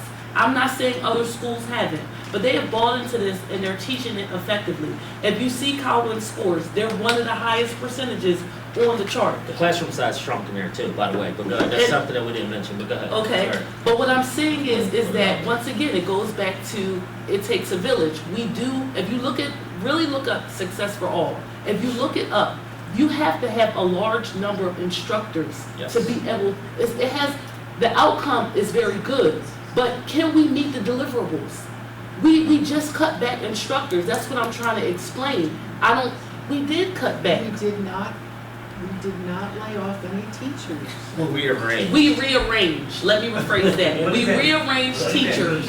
The word they would use. Well, okay, so that's another meaning, because we did a lot of movement for teachers so we wouldn't have to cut certain things. So we restructured certain things, and that was in our last meeting that we had. We restructured. So what I'm saying is that with the restructuring, we took away from certain areas to provide in certain needs. How is SFA going to be beneficial at this point when we know we're stretched thin and our teachers are even expressing that we're stretched thin? What other ways, like I keep going back to corrective actions, to be able to, it's good that we have people that want to step up and tutor. We'll take the time to tutor, but what can be done to make this effective? You know, Ms. Boykins, I want to say is that this program has been around for 8 years. Yes. And we have not seen any results in the last 8 years. So why do we keep kicking this dead horse over and over again? Let's get rid of the program. It's been here for 8 years. Most schools keep the curriculum for 5 years, but we keep this for 8. I'm confused. So, Mr. Burrell, are you saying that you don't want an audit? No. If you get rid of SFA, no. Oh, but, so. Just two quick points and I'm done. I think what we learned a lot here today, and that we don't talk about enough, is what we do outside of the classroom. What we do at home, empowering parents, empowering community members to also, look, if we have 90 minutes here and 90 minutes there during the day to do certain things, we've never talked about what can happen outside of the classroom, what can happen at home, what are we doing differently at home and in the communities. Our community members coming in, like this gentleman said, which was a wonderful point, we talked about it yesterday, we had a whole separate meeting about it, is how the community can come in and add value to what we're unable to afford or do because of time during the day. You have to have the foundation though. If you're not even teaching grammar during the day, I can't teach you grammar from the start after school. There has to be a So we foundation. just give up. I mean, like, there's so many other. No, there just has to be a foundation for the community to work with. And we can use that block of time that we can touch.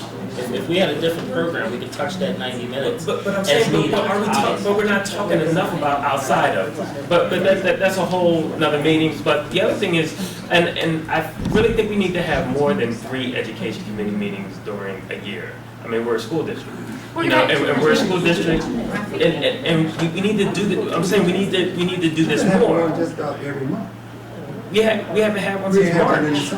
We haven't had one since. We haven't had one since March because now we're cramming. Hold on, we're cramming all of this data into this one meeting. We haven't had this meeting since March. No, we didn't. However, we're cramming this data. What are you saying we had? When was the last time we had an education committee meeting? We had it, May. May? Yeah. Okay, this is September. Yeah, but what I'm saying is, we had it in May, we trying to put the information in. Everybody was I'm on not, vacation. I'm not blaming you, No, for anything. What I'm saying is, we need to have these dialogues a lot more, so, because we're cramming it into 2 hours. No, what I'm trying to say is, everybody was out on vacation. I wasn't out. Well, I'm talking about the educators. They weren't out. They weren't. Excuse me, not. Mr. McCabe, were they here? Mike gets stuck on. I thought they weren't. I need you to speak up. All I'm saying is, No, hold on a second, because he made that. So like. What did you say, Mr. McCabe, when I tried to hold a meeting in June? That they could have done up. What did you, I didn't try to skip the meeting. What did you say? I said was at the teachers, end. after school is over, and before school starts, You gotta speak a little louder. teachers may not be around to attend the meeting. Say it again, no, I don't think Mr. McCabe heard you. Say it again, please. I said after school was over in the summer and before school starts in the fall, if we want teachers' input and to come to these meetings, a lot of staff are not available during the summer. oh, okay, but there are other folks who are not teachers, and there are teachers who also come to these meetings, so we can't stop talking about education just because it's hot outside. No, it was the point, no, it was the point that. That wasn't the we needed point some- that was Right. No, it's, we need to talk about. Hold on, because, Mr. McCabe made it personal as usual. But, here's my recommendation. I sit back here and listen, now one person, I worked in Successful All. I know how the program can be effective. And it was And in it had Chester, to Upland, be- right? It had to be, it was absolutely correct when it said it had to be leadership, it had to be accountability. The educators, the students, and the parents have to buy into it. The supervisor, because I think I asked a question, the supervisor from SFA come to each school where the program is being held. They sit down, they go in the classroom, they monitor the teacher, they give their evaluation, they speak to the teacher, then they meet with the principal. Once they meet with the principal found out who's the strong link and the weakest link. What I heard that was suggested has happened in certain schools. They go back and ask the teacher who's doing a great job, help the teacher who's having problems. They do that on prep time. Once that is handled, they go back and then they bring in the coordinator. So it's a whole partnership. I went into a couple of rooms. In the classroom, you'll see how the children are doing in each classroom. I had a principal, not only will you see how the children are doing well or not in the classroom, the principal will put it outside on the wall in the hall so everybody can see who's doing well and who's needing improvement. But the key is the teachers have to buy into it. The leadership have to motivate. And it has to be ongoing accountability. The program can work. Unfortunately, it's not working because all those opponents seem not working, and you have too many educators in this district do not want to deal with the program. I like the program on certain levels, but that's just my opinion. But as the educators are not buying into it, I met with some principals in Philadelphia. Their teachers brought into it because the principal brought into it and they brought the community in, and it was successful. We never really got to that point the way the program was presented. So my position is, I'd rather for us to continue this program to the end of the year, put a committee together and look for a program that can be effective and taught to everyone. Everybody's on board. I think I said at the very beginning, now I'm hearing suggesting that you bring in people from the community who have other ideas and other experience, and we're open for that. That's the key, that we have to be open. We can't be closed-minded. We want all our children to be successful. We just don't want to focus on the AP students or honor roll students.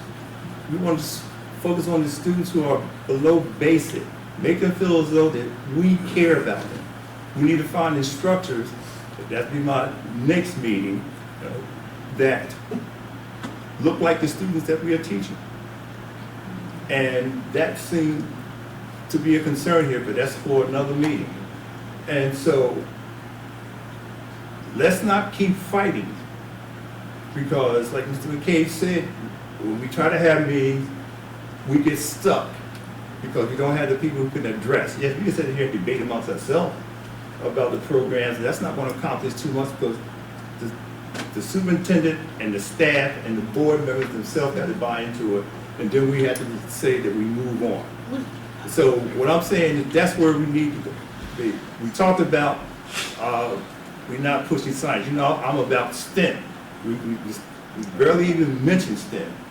We never ever talk about social studies, and we've got a growing African and Caribbean community. So the kids, we always say that the millennials have very little concern about history and culture because it's not being taught. And once a person feels good about who they are, then they buy into it. They buy into it. If you read Carter G. Woodson's book, you'll find out when he was the founder of Black History Month, you found that he went down to the Philippines and to teach, and how he was able to be successful. There was a song with culture. Once he learned the song, he sung it to the kids grew into it, and then they moved on and they excelled. Those are things we have to do. We can sit back here and be a talking head saying how many meetings we had or how many we didn't. We got to buy into it. That means all of us. We all have to set the leadership. And like the night we was all over the place, so we have to be set the leadership. That's my recommendation. We continue with this program to the end of the year. Other thing, finally, we haven't done. We need a strategic plan.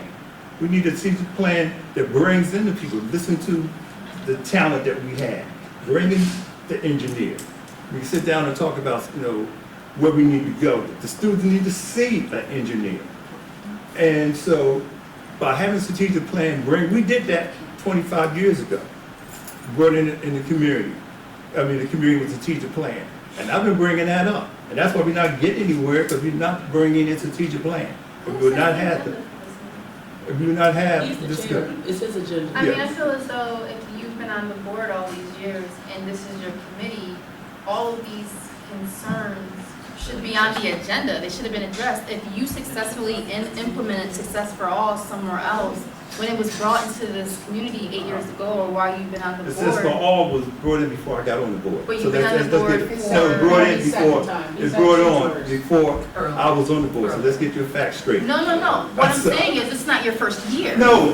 You've been on the board for several years. It doesn't matter when it started. If it started 8 years ago, or you came on 4 years ago. Then we had another principal. The topics by himself, the entire board. Then we had another superintendent. Yes. So. Yes, he does. We are in charge. We are. You're answering that correctly. We are in charge of our committees. He's in charge of his committee. So like if I'm community relations, I set my agenda. Nobody touches my agenda. So he set this agenda that you have in front of you, he set that agenda up. With input, with much input. Every year. And some of the input, most of the input comes from the community. Come from the community. All right. Excuse me. All right. So